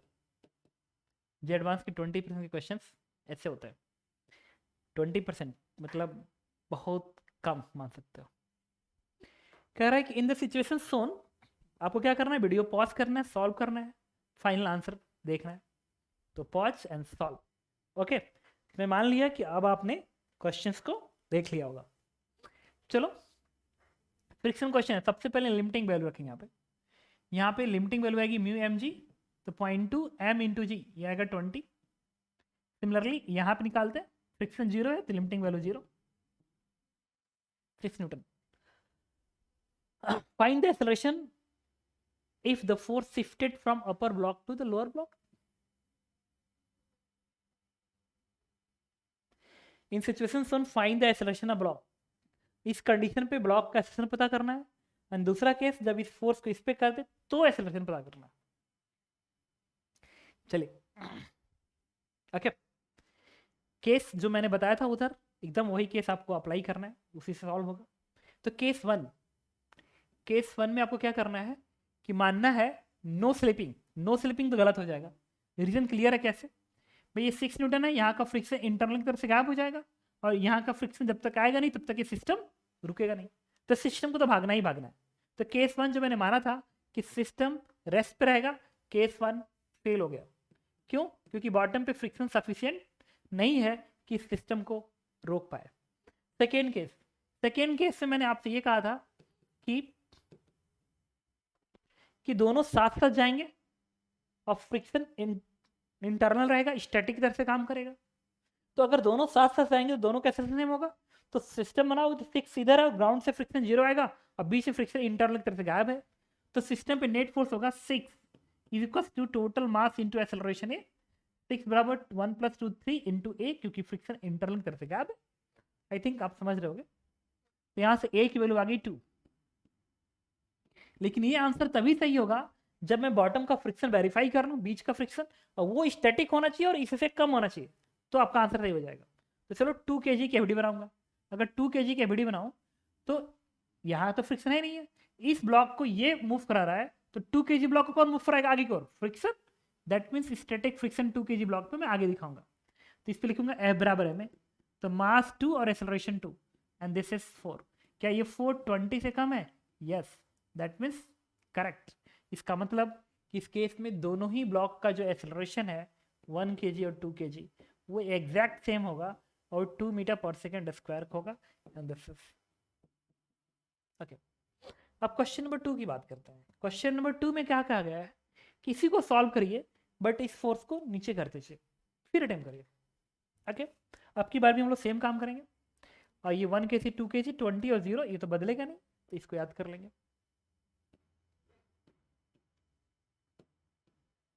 फोर्स यहां लगा दिया 6 न्यूटन का, 1 and 2, 1 kg and 2 kg, और यहां की जो लिमिटिंग है 20 है और यहां का तो फ्रिक्शन 0 है। तो केस 1 क्या है, केस 1 में था कि सिस्टम रेस्ट पे रहेगा ना, नहीं रह सकता। केस 1 तो गलत हो जाएगा। द रीजन क्लियर है, वो इसलिए गलत हो रहा है क्योंकि यहाँ पे फ्रिक्शन है ही नहीं है, 0 है। तो सिस्टम तो रुक ही नहीं सकता, भागना भागना है। केस 2 की बात करते हैं। केस 2 में क्या करेंगे हम लोग, दोनों का एक्सेलरेशन सेम मान लें, फ्रिक्शन इंटरनल की तरफ से गायब हो जाएगा, यहाँ फ्रिक्शन है नहीं, तो दोनों का एक्सेलरेशन बराबर, तो 2 + 1 3 इंटू ए की वैल्यू क्या आ गई, 2 आ गई। अब ये आंसर तभी सही होगा जब मैं इसको वेरीफाई करूंगा। तो अगर मैं 1 kg केबीडी बनाऊं तो 6 तो इस पे लगाया हो, लेकिन इसको कौन भगा रहा है, इसको फ्रिक्शन भगाएगा, तो एफ आगे दिखाएंगे, इस पे लिखेंगे एफ बराबर है में, तो मास into acceleration 2 that is 2 Newton, और ये ज़्यादा है 20 से, तो यस ये भी सही है। इसका मतलब दोनों ही केस में आंसर 2 मीटर पर सेकेंड स्क्वायर होगा, चाहे इस फोर्स को ऊपर लगाओ चाहे इस फोर्स को नीचे लगाओ। द आंसर इज 2 मीटर पर second square in all cases. ठीक है, इसके बाद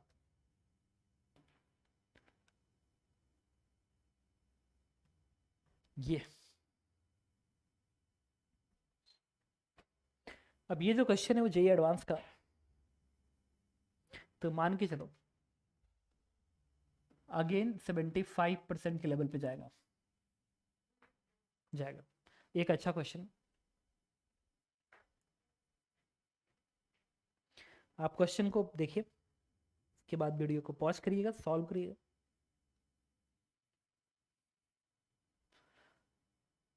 ओके, तो देखो, the 3 flat block as shown in the figure are positions on 37 degree, 30 kg 50 kg 40 kg, मुझे क्वेश्चन ऑलरेडी पहले से पता है। The upper block is prevented from the moving by the wire, एक वायर से अपर ब्लॉक को रोक के रखा गया है। फ्रिक्शन कोफिशिएंट यहाँ का दिया गया, यहाँ का दिया गया और ग्राउंड का दिया गया, तीनों जगह का फ्रिक्शन कोफिशिएंट पता है। कह रहा है the masses of the 3 blocks, इतना इतना, determine the maximum value of P may have before slipping take place anywhere. Anywhere बड़ा इंपॉर्टेंट वर्ड है। इस पी की मैक्सिमम वैल्यू कितनी हो सकती है so दैट कहीं भी कोई स्लिपिंग ना हो, so दैट कहीं भी कोई स्लिपिंग ना हो। ओके ओके, तो देखो पी की मैक्स वैल्यू हमें निकालनी है, ठीक है, तो ठीक है, अब कोई बात नहीं, चलता है, लाइफ है। इस ब्लॉक को कभी नहीं भागना बिकॉज ऑफ दिस टेंशन, तो यहाँ के लिमिटिंग वैल्यू पहले लिख लो। यहाँ का जो लिमिटिंग वैल्यू आएगी F1 that is mu m g cos 37 degree, तो म्यू 0.3 है, ठीक है, कर लिखते हैं म्यू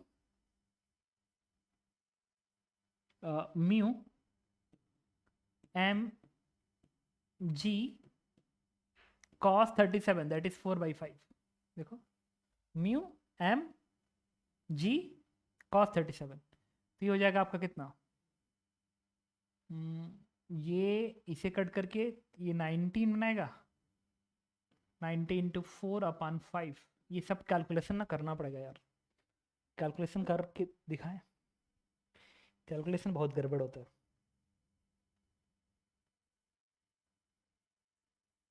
तो 90 / 4 22.5, तो यहाँ का लिमिटिंग वैल्यू आएगी 22.5। ओके सही है, देखो तो 4 × 3 = 12, 3 × 36, सही तो है। इसके बाद इसी तरीके से यहाँ के निकालते हैं, यहाँ की लिमिटिंग वैल्यू, ये म्यू 0.4 है, तो म्यू एम, यहाँ तक टोटल वेट क्या है 80, तो 80 × जी कॉस थीटा 37 डिग्री 4/5, तो ये वैल्यू बनेगी 0.4 × 80 × 10 × 4 डिवाइडेड बाई 256। वैल्यू पहले एक बार रख लूँ फिर देखते हैं। ओके तो देखो, जब मैंने कैलकुलेट किया ना यहाँ का, तो ये 72 आया था बेसिकली, ये 72 आया था।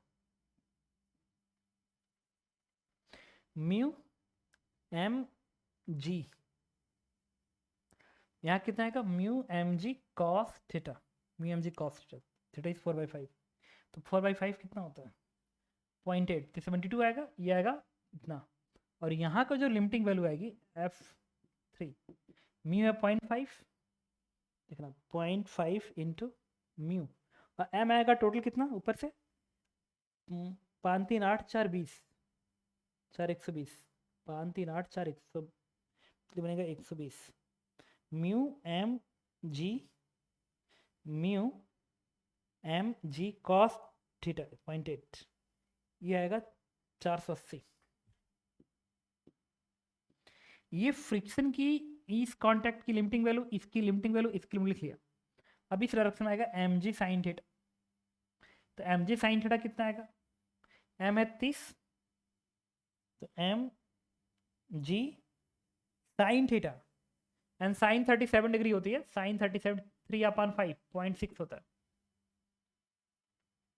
ये आ गया 180, तो ये फोर्स होगा 180।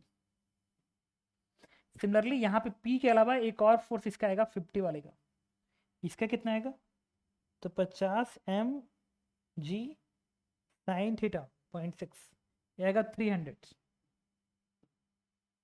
और ये फोर्स कितना आएगा 40 है ना, तो 40 इंटू एम जी 0.6 240,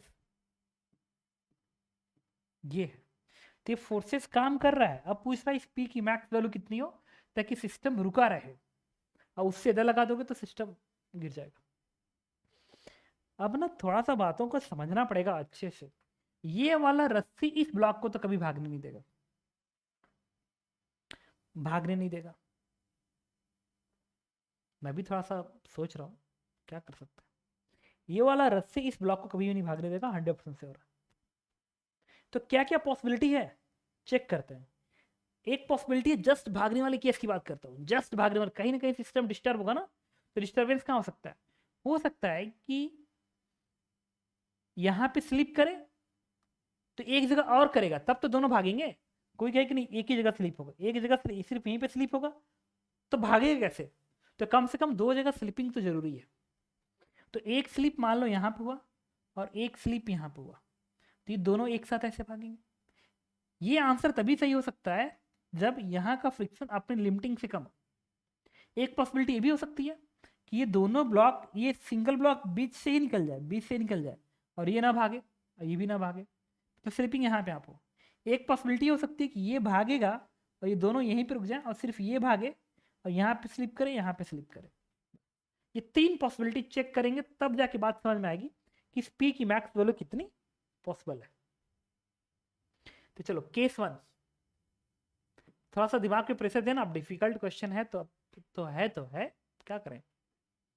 पहली पॉसिबिलिटी मैंने ये माना कि, और एक और, कहीं भी एक बार मेरा सही हो गया वेरिफिकेशन तो बाकी के केसेस देखने की जरूरत नहीं होती। तो मैंने माना कि 50 और 40 केजी वाला साथ जाएंगे, मान लो।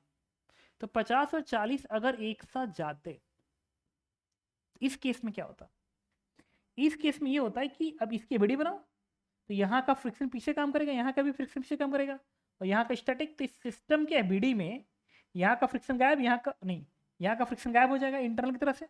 तो 50 और 40 की एबीडी तुम ऐसे दिखाओगे, देखना ये 50 है और ये 40 है। ये वाला फोर्स क्या दिखाओगे 50 पे 300, तो 300 प्लस पी बन जाएगा, क्योंकि 300 और पी तो एक ही जगह काम कर रहा है। और ये है कितना 2400, नहीं 240, ये 240 है, तो इस पे 240 दिखेगा।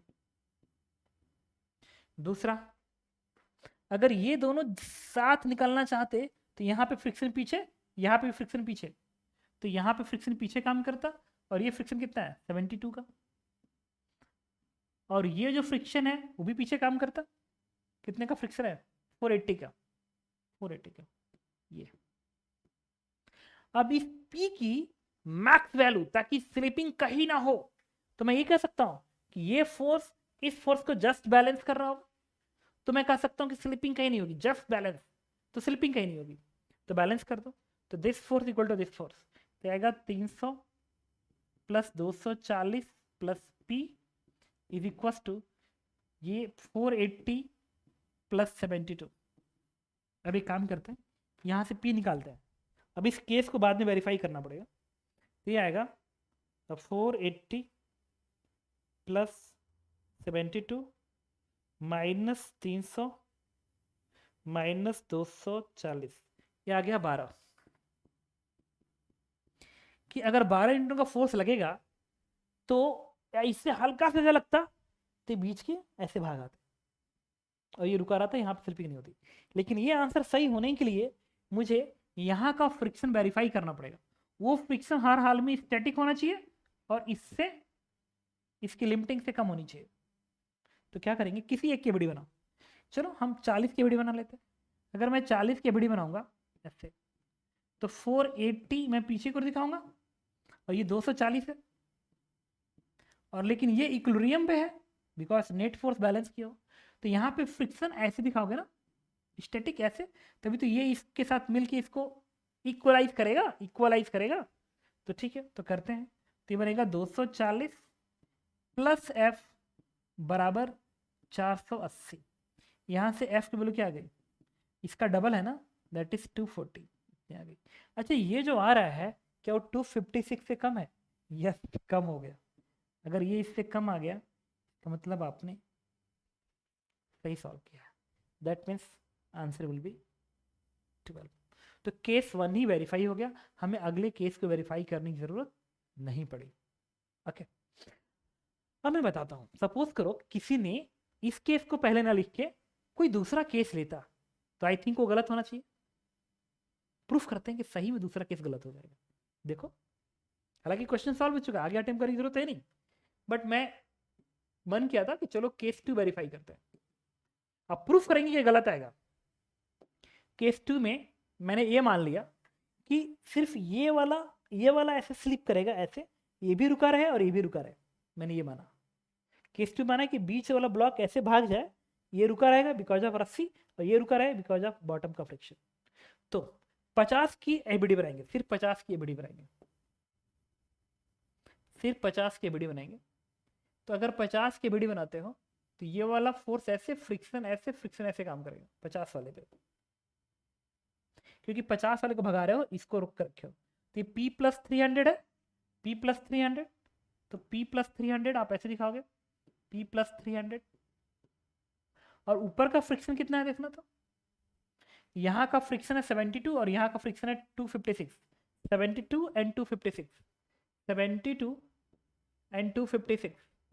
अगर ये जस्ट इक्विलिब्रियम पे है तो मैं लिखूंगा, क्योंकि P की मैक्स निकाल रहा हूं, सो दैट जस्ट इक्विलिब्रियम को डिस्टर्ब करने के लिए कितना P चाहिए। तो यहां से कैलकुलेट करने के बाद ये वैल्यू आएगी, देखो, और 276 प्लस 72 माइनस 300, ये आ गया 28। P की वैल्यू आ गई 28। लेकिन ये आंसर सही तभी होगा जब इसको तो हमेशा रेस्ट पे रहना है, इस पे अगर वेरीफाई कर दो, यहाँ का वेरिफिकेशन यहाँ का फ्रिक्शन आएगा। अगर बॉटम का फ्रिक्शन स्टैटिक इससे कम हो गया तो वो भी आंसर सही हो जाएगा। बट ऐसा नहीं हो सकता, क्योंकि ये वाला सही हो चुका है, ये वेरीफाई हो चुका है, तो उसको तो गलत होना ही पड़ेगा, होना ही पड़ेगा। तो चलो 40 kg की एबीडी बनाते हैं। तो 240 नीचे दिखाऊंगा, 40 kg की एबीडी बनाऊंगा, 40 kg की। तो 40 की एबीडी बनाओगे तो 240 ऐसे दिखाओगे। एक और बात, जब यहाँ पे फ्रिक्शन 256 ऐसे दिखा रहे हो तो यहाँ पे 256 इधर दिखाओगे भाई, इस पे इधर, तो इसके नीचे ब्लॉक पे आगे काम करेगा। अब आ गया यहाँ का फ्रिक्शन, नेट फोर्स बैलेंस करो। तो 240 प्लस 256 बराबर एफ होना चाहिए। इससे एफ की वैल्यू कितनी आएगी आपकी, ये आ गई 6 9 6 एंड 4 496 आ गई। लेकिन यहाँ पे मैक्स मिल सकता है 480, इससे ज़्यादा नहीं मिल सकता। दैट मीन्स ये 480 से ज़्यादा आ गया, तो क्या ये केस गलत हो गया? यस, गलत हो गया, होना ही चाहिए था। इसीलिए कहा जाता है कि जब भी तुम क्वेश्चन अटेम्प्ट करो और एक केस सही हो गया तो दूसरे केस को वेरीफाई करने की कोई ज़रूरत नहीं है, उसको गलत तो होना ही होना है। Okay, good. नाउ ये एक अच्छा क्वेश्चन था। अब एक क्वेश्चन हम लोग और अटेम्प्ट करते हैं, और वो है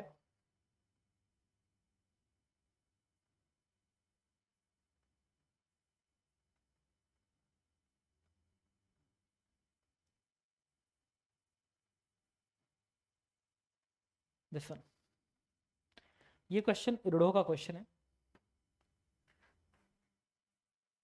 है इरडो का क्वेश्चन।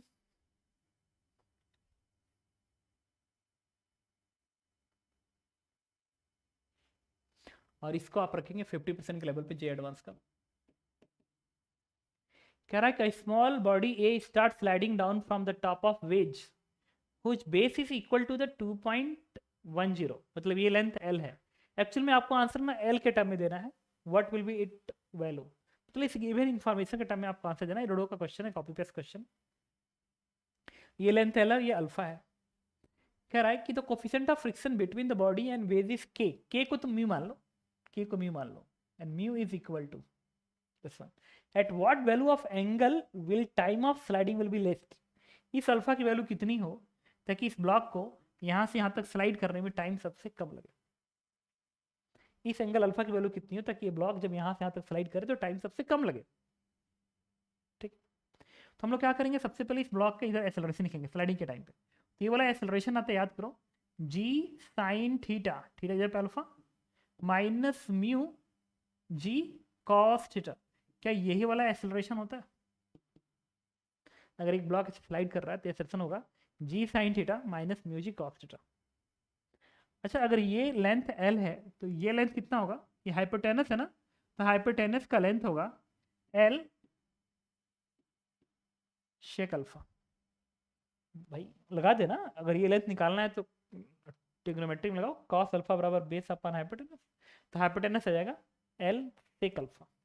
इनिशियली रेस्ट से स्टार्ट हो रहा है, यहाँ से यहाँ तक जाना है, डिस्प्लेसमेंट ये होना चाहिए, तो आप लिखेंगे l sec alpha u t plus half at square, u zero है हाफ, एक्सेलरेशन जब ये लिखेंगे तो ये बन गया, यहाँ से जी कॉमन निकाल लो,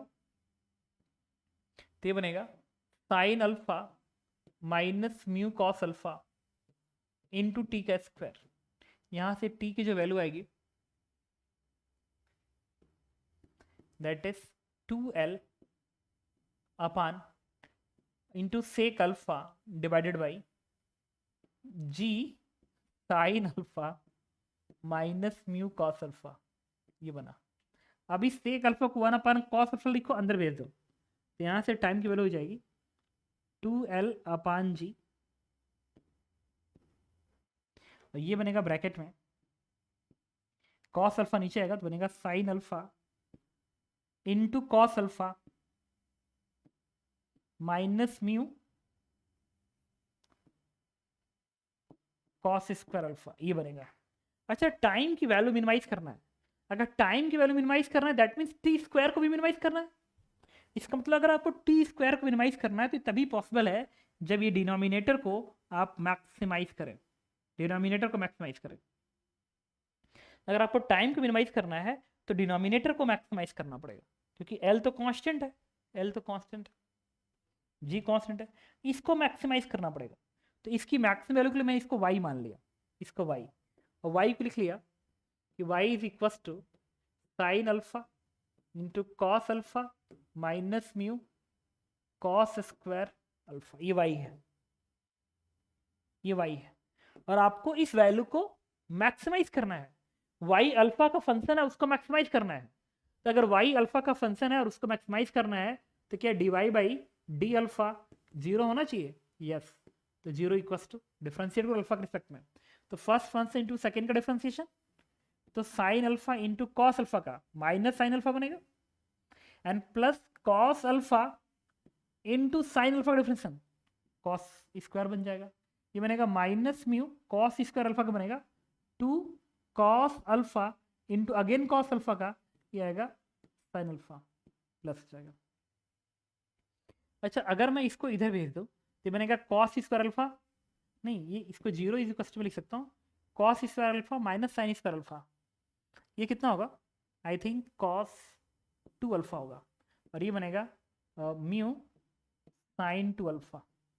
ठीक है, तो यहाँ से अगर मैं इसको इधर भेजूँ, इसको इधर भेजूँ तो बनेगा tan of 2 alpha is equal to minus 1 upon mu. देखो इसको मैंने इधर भेजा, इसको मैंने इधर भेजा, इतना आ जाएगा, that means alpha is nothing but 1 upon 2 tan inverse minus 1 upon mu, just wait करना। ओके, तो नो इशूज। अब तुम मत समझना इसको कि सही तो निगेटिव आ जाएगा, अरे निगेटिव नहीं आएगा, ऑब्ट्यूज एंगल नहीं आएगा। देखो कैसे भाई, ये माइनस साइन है, माइनस साइन का मतलब 10 ऑब्ट्यूज, ये 2 अल्फा ऑब्ट्यूज एंगल बनेगा, 2 अल्फा ऑब्ट्यूज एंगल बनेगा ना। तो ऑब्ट्यूज एंगल का जब हाफ करोगे तो एक्यूट एंगल नहीं बन जाएगा, बन जाएगा। तो सही है, आंसर है दिस वन। ठीक है, now next question is, okay तो अभी हम लोग अटेम्प्ट कर रहे हैं एक कॉम्प्रिहेंशन। इस कॉम्प्रिहेंशन को आप रीड कर लीजिए, क्वेश्चन में भी आपको दिखाता हूँ। तो कॉम्प्रिहेंशन में कह रहा है कि an object of mass m is suspended in equilibrium using the string of length l and spring having spring constant k, k की वैल्यू 2 mg/l से कम है। देखो यहाँ पे एक रस्सी है, ये रस्सी को इसमें बांध दिया गया, तो रस्सी एक तरह से टाइट है, तभी तो बांधा गया है। अनस्ट्रेच लेंथ l/2 है, इस स्प्रिंग का अनस्ट्रेच लेंथ l/2 है। अनस्ट्रेच लेंथ l/2, इसका मतलब कि अगर ये लेंथ l है तो स्प्रिंग को खींच के स्प्रिंग में क्या इलोंगेशन है? हाँ, तो फिर इस रस्सी का क्या काम है?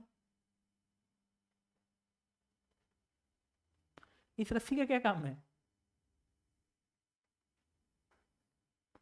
तुम भी कंफ्यूज, मैं भी कंफ्यूज, लेकिन कोई कंफ्यूजन नहीं है। क्वेश्चन में ऑप्शन में बता दो कि this is the question. 3 question है इसके, ये 3 क्वेश्चन है टोटल, और टोटल नंबर मैं नोट कर दूं तीनों क्वेश्चन का। ये कंप्रीहेंशन है तो आप समझ सकते हो, ये 50%, 50 नहीं, आई थिंक 50% ओके चलेगा, 50% जेई का लेवल है। वीडियो को पॉज करना है, सॉल्व करना है। अब मैं बढ़ाता हूँ, आप क्वेश्चन रीड कर लीजिए, मैं बाद में बताऊंगा क्या हो रहा है। देख लिया क्वेश्चन। नाउ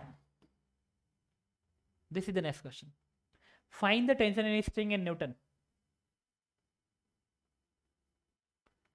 वीडियो पॉज करेंगे, सॉल्व करेंगे।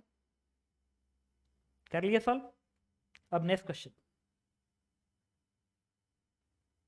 Find the acceleration of block just after cut the string. Video pause करेंगे, सॉल्व करेंगे। ओके, आपने सॉल्व कर लिया। Next, what happen if k is greater than 2 mg/l। Video pause करेंगे, solve करेंगे और आंसर मार्क करेंगे। ओके, आई थिंक आपने कर लिया। नाउ अब मैं सॉल्व करता हूं।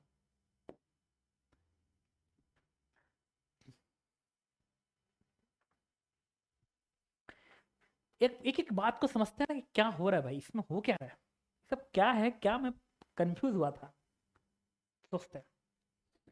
और इस लाइन का क्या मतलब है? An object of mass m is suspended in equilibrium, इसका वेट mg होगा,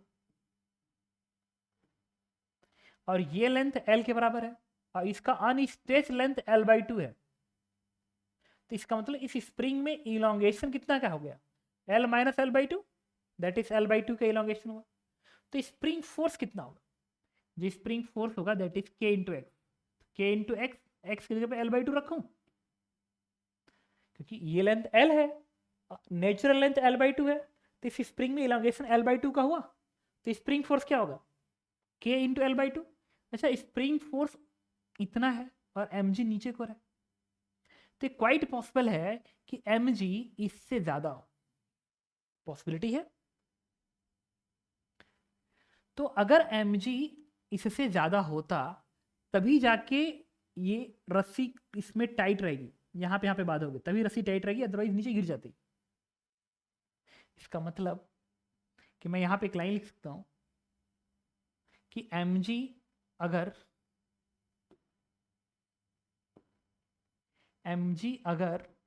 इससे ज्यादा होता,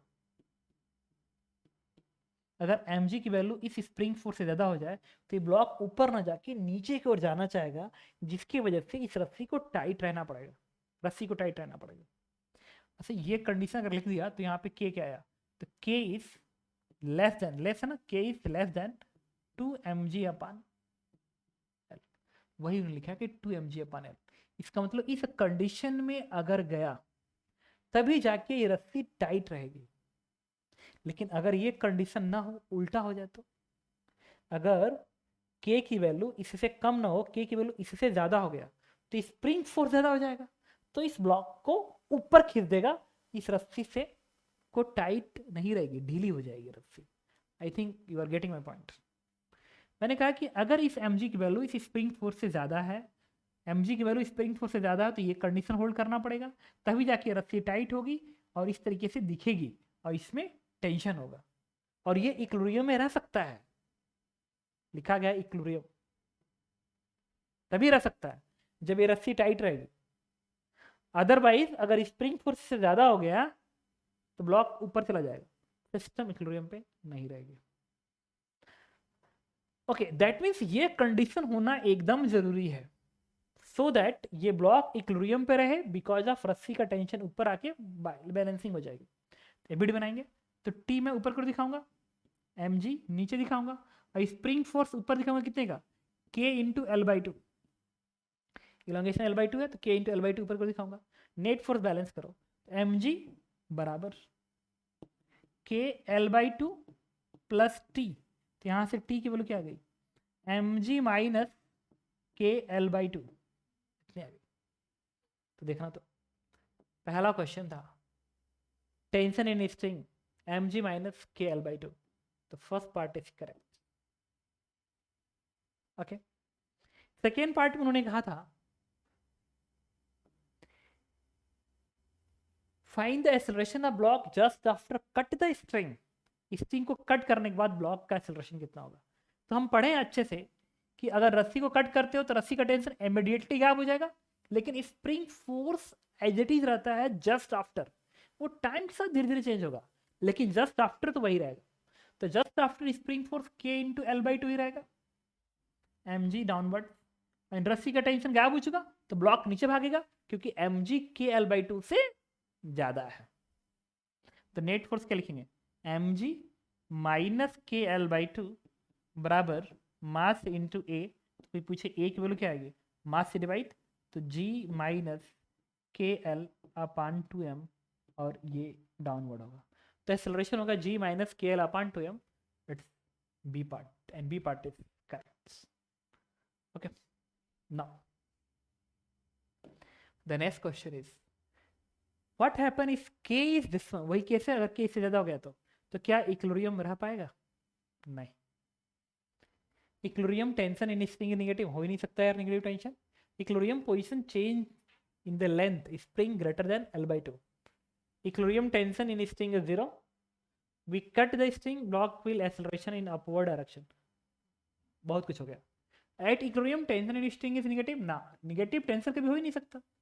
eight equilibrium position change in length of spring is greater than l by to, इसका क्या मतलब है, at equilibrium position change in length of spring is greater than L by 2, length of spring is greater than L by 2, in equilibrium position change in length of spring मतलब elongation L by 2 से ज़्यादा होगा।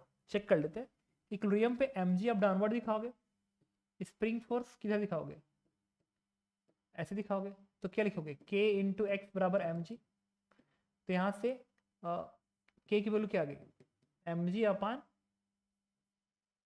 x, और k किससे ज्यादा है, 2mg अपान L से ज्यादा है, that means 2mg upon L से ज्यादा है, तो mg से mg कट गया। अब इस x को इधर भेज दो, इसको इधर भेज दो, तो x is less L by to, इसको इधर भेजो, इसको इधर, तो एल बाई टू से कम रहेगा।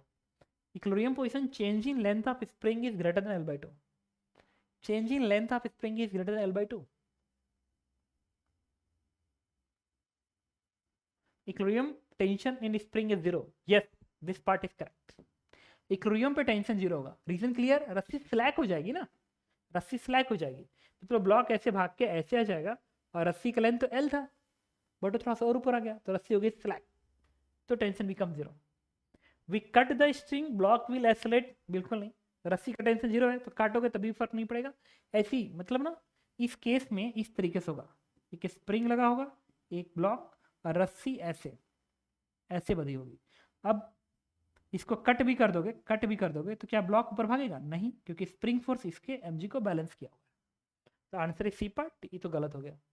Eight equilibrium position change in length of spring is greater than, गलत कह रहा है बिल्कुल।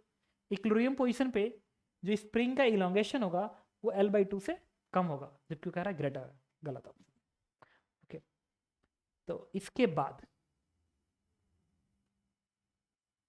हम लोग कुछ और क्वेश्चंस पे आते हैं। ओके, तो इस क्वेश्चन को हम लोग डिस्कस कर रहे हैं, और ये जो क्वेश्चन है ये जेई एडवांस के पॉइंट ऑफ व्यू से मान के चलो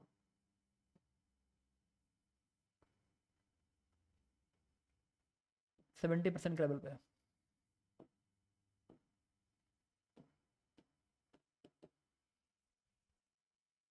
और इस क्वेश्चन में क्या कह रहा है देखो,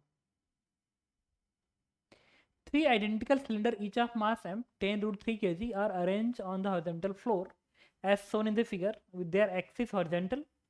The floor as well as the cylinder are frictionless. You apply a constant force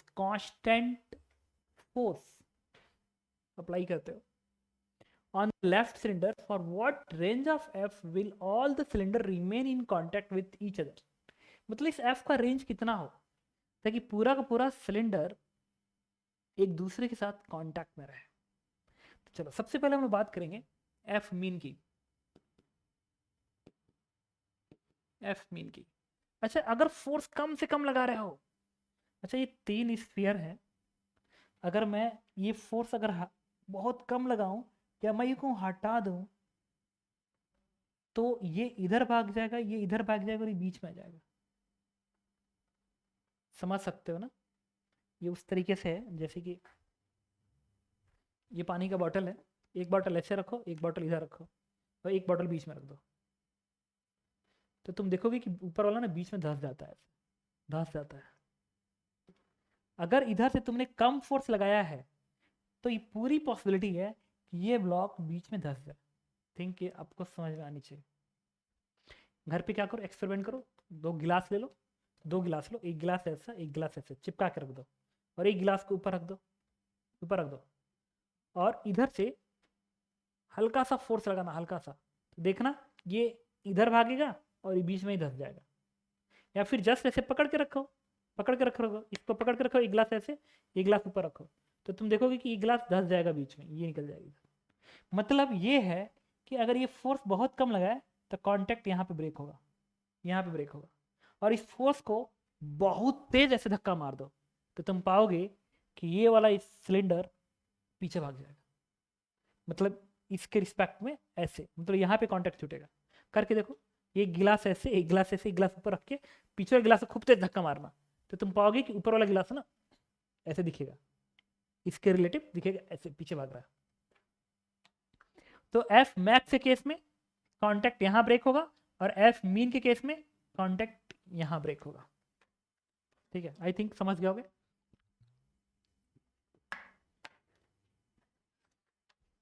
और एक अच्छा क्वेश्चन है, एफ मीन निकाल रहा हूं। एफ मीन के लिए मैंने माना कि कांटेक्ट यहां ब्रेक होगा, लेकिन जस्ट ब्रेकिंग कंडीशन होगा ना एफ मीन के लिए, जस्ट ब्रेकिंग, अंडरलाइन वर्ड है कि ये एफ मीन के केस में ये जस्ट ब्रेकिंग कंडीशन होगी, या उससे हल्का से भी ज़्यादा लगाओगे तो दोनों का एक्सेलरेशन बराबर होगा। तो अगर मासेस दोनों का एग्जैक्टली सेम है, एग्जैक्टली सेम है, तो फिर एक्सेलरेशन भी सबका सेम होगा, तो वो कुछ और नहीं होगा, दैट इज F/3m। ये तीनों ब्लॉक का एक्सेलरेशन है हॉरिजॉन्टल, तीनों ही सेम एक्सेलरेशन से आगे जाएंगे, तीनों F/3m। अब मैंने क्या किया, इस ब्लॉक की वीडियो बनाई, सिर्फ इस ब्लॉक की, ऊपर वाले ब्लॉक की। अगर मैं ऊपर वाले ब्लॉक की वीडियो बनाऊं तो यहाँ का N1 मैं ऐसे दिखाऊंगा, ऐसे, और इस वाले कॉन्टैक्ट से ऐसे N2 आएगा, मैं ऐसे दिखाऊंगा। और एक बात बताओ, अगर मैं इनको सेंटर को मिला दूं तो ये बनेगा इक्विलेटरल ट्रायंगल, तो क्या ये एंगल 60 डिग्री बनेगी? यस। तो इसका एन अगर ऐसे दिखा रहे हो और इसका एन अगर ऐसे दिखा रहे हो तो ये भी तो एंगल 60 डिग्री बनेगा। यस, तो ये एंगल बनेगा 60 डिग्री पूरा। तो अगर इसको बाइसेक्ट कर दो तो तुम कहोगे कि सर ये एंगल होना चाहिए 30 डिग्री और ये भी होना चाहिए 30 डिग्री। एंड दूसरा, इसका वेट किधर काम करेगा?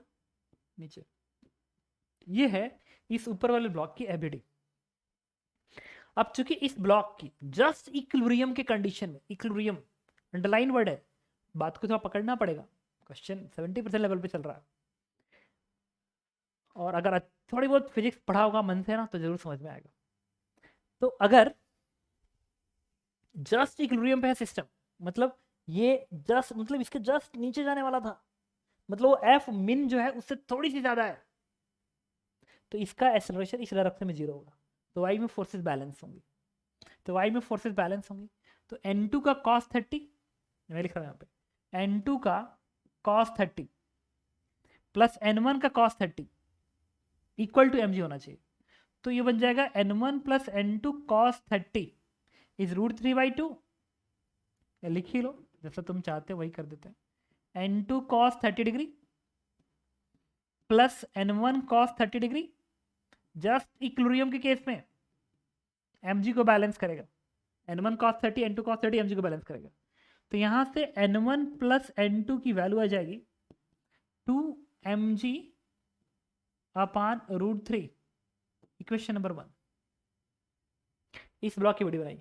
अब हॉरिजॉन्टल फोर्स इक्वेशन लिखो, तो n1 का साइन 30, n1 का साइन 30 डिग्री माइनस n2 का sine 30 degree is equal to इस ब्लॉक का मास m इंटू इसका acceleration horizontal, that is f upon 3m।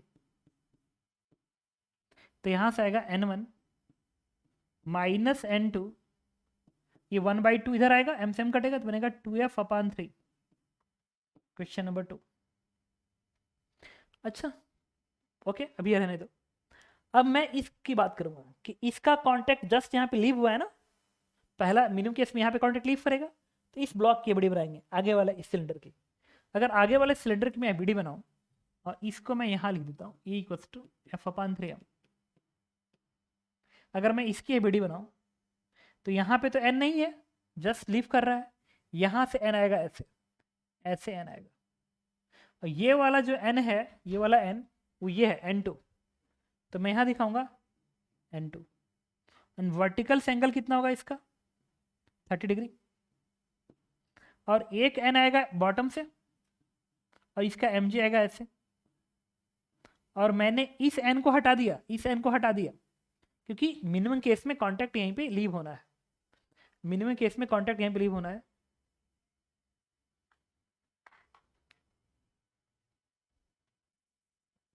Okay तो अब मैंने क्या किया कि इसकी एबीडी बनाई, तो ये वाला n2 मैंने दिखाया, ग्राउंड से n दिखाएंगे, m दिखाएंगे, बट यहाँ का नहीं दिखाएंगे क्योंकि जस्ट लिमिटिंग केस में कांटेक्ट यहाँ पे ब्रेक हो रहा है।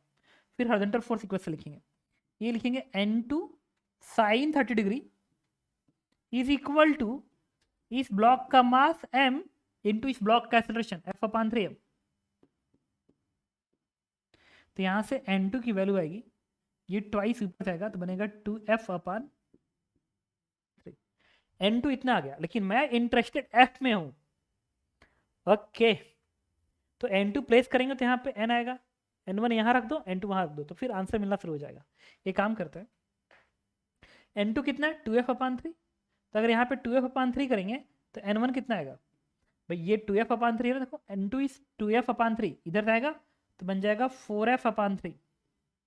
तो n1 के जगह पे मैं इतना रख दिया और इस n2 की जगह पे फिर वहां से रख दिया 2f अपान 3। तो इस इक्वेशन से 4f अपान 3 और n2 की जगह पे 2f अपान 3, तो 4f अपान 3 और 2f अपान 3, ये हो जाएगा 6f अपान 3, हो जाएगा 6f अपान 3। समझो क्या किया, n1 को उठा के यहाँ रखता, n2 को उठा के मैंने यहाँ पर रखा, तो 4f upon 3 n2 upon 3, 6f upon 3 is equal to 2mg upon √3, 2mg upon √3। अब यहाँ से 2 से 2 कटेगा और f की वैल्यू हो जाएगी mg बाई √3।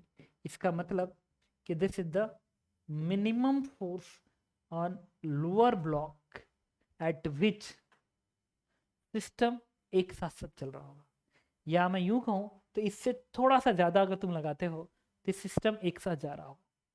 लेकिन अगर इसको तुम बढ़ाते रहो तो बहुत ज्यादा भी नहीं बढ़ा सकते, क्योंकि बहुत ज्यादा बढ़ा दोगे तो फिर ये ऐसे उलट जाएगा ऐसे, तो यहाँ पे कांटेक्ट छूटने के चांसेस थे। अब एफ मैक्स निकालेंगे, तो एफ मैक्स निकालने के लिए मैंने क्या किया, एफ मैक्स कैलकुलेशन। तो कंडीशंस तो वही है, सब कुछ तो एग्जैक्टली वैसे ही है, ऐसे ही है। एंड जस्ट यहाँ पे लिविंग कंडीशन है, ये एफ मैक्स में निकालने जा रहा हूँ, एफ मैक्स। तो अगर मासेस सेम है तो एक्सेलरेशन तो अगेन सबका सेम आएगा, एफ अपान 3m आएगा। और इस ब्लॉक की एबीडी बनाओगे, इस ब्लॉक की एबीडी ऊपर वाले की, तो वो तो एग्जैक्टली ऐसे ही बनेगा। ऊपर वाले की जब एबीडी बनाओगे ना, इसकी एबीडी ऐसे, तो ये तो कोई चेंज नहीं होगा, एकदम सेम बनेगी। नहीं, चेंज होगा, यहाँ पे कॉन्टेक्ट छूट रहा है ना, यहाँ पे छूटने वाला। सही है। तो अगर मैं ऊपर वाले ब्लॉक की वीडियो बनाऊं, क्योंकि कॉन्टेक्ट यहाँ छूटेगा, बहुत ही धक्का मारेगा तो ऐसे, तो इसकी मैं वीडियो बनाया। तो यहां से तुम N1 दिखाओगे, बट यहाँ का N2 नहीं दिखाओगे, क्योंकि यही जस्ट जीरो होने जा रहा है, वही जस्ट जीरो होने जा रहा है, तो उसको नहीं दिखाएंगे। N1 दिखाएंगे। दूसरा क्या होगा, इसका वेट mg होगा। अब एंगल की बात करते हैं। अगर मैं इसको वर्टिकल से एंगल लिखा था, ये तो 30 डिग्री था,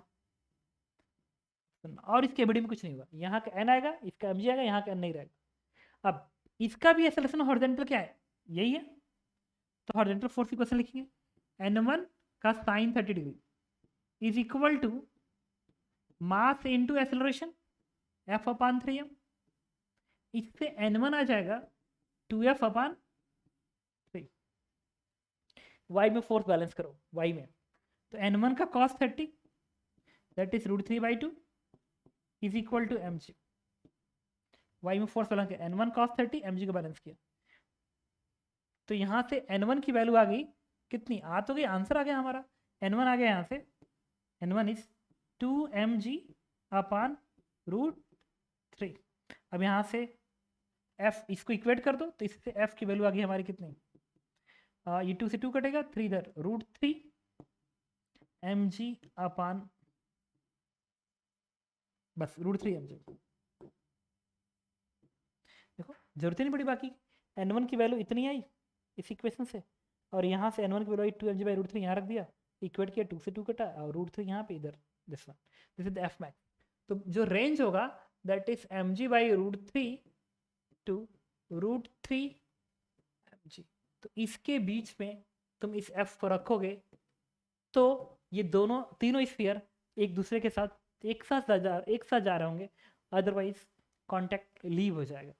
जब इससे कम करोगे तो कांटेक्ट यहाँ लीव करेगा, और इससे ज़्यादा करोगे तो कांटेक्ट यहाँ लीव करेगा। ओके, तो इस तरीके से मैंने आपको न्यूटन्स लॉज ऑफ मोशन का लेक्चर 1 में आपको अच्छे क्वेश्चंस कराए।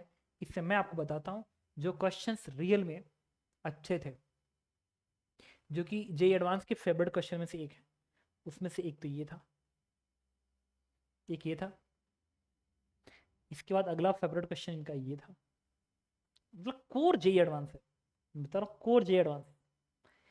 अगला क्वेश्चन ये था, ये सब कोर, मतलब अगर तुम लोगों ने इसको अटेम्प्ट कर लिया तो समझ जाओ कि तुम इन लोगों को जो मैं बता रहा हूँ अभी, ये कोर, जिसको मैं बोल रहा हूँ कोर जेईई एडवांस, उसको अगर तुम अटेम्प्ट कर ले रहे हो तो यू आर डूइंग गुड। के बाद ये था कोर जेईई एडवांस, ये ऑफ कोर्स सही है, बेस्ट।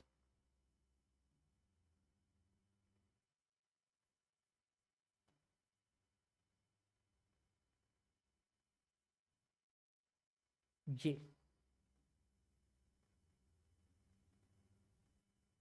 ओके, तो इतने क्वेश्चन थे जो कि जेईई एडवांस के फेवरेट क्वेश्चन में से एक थे।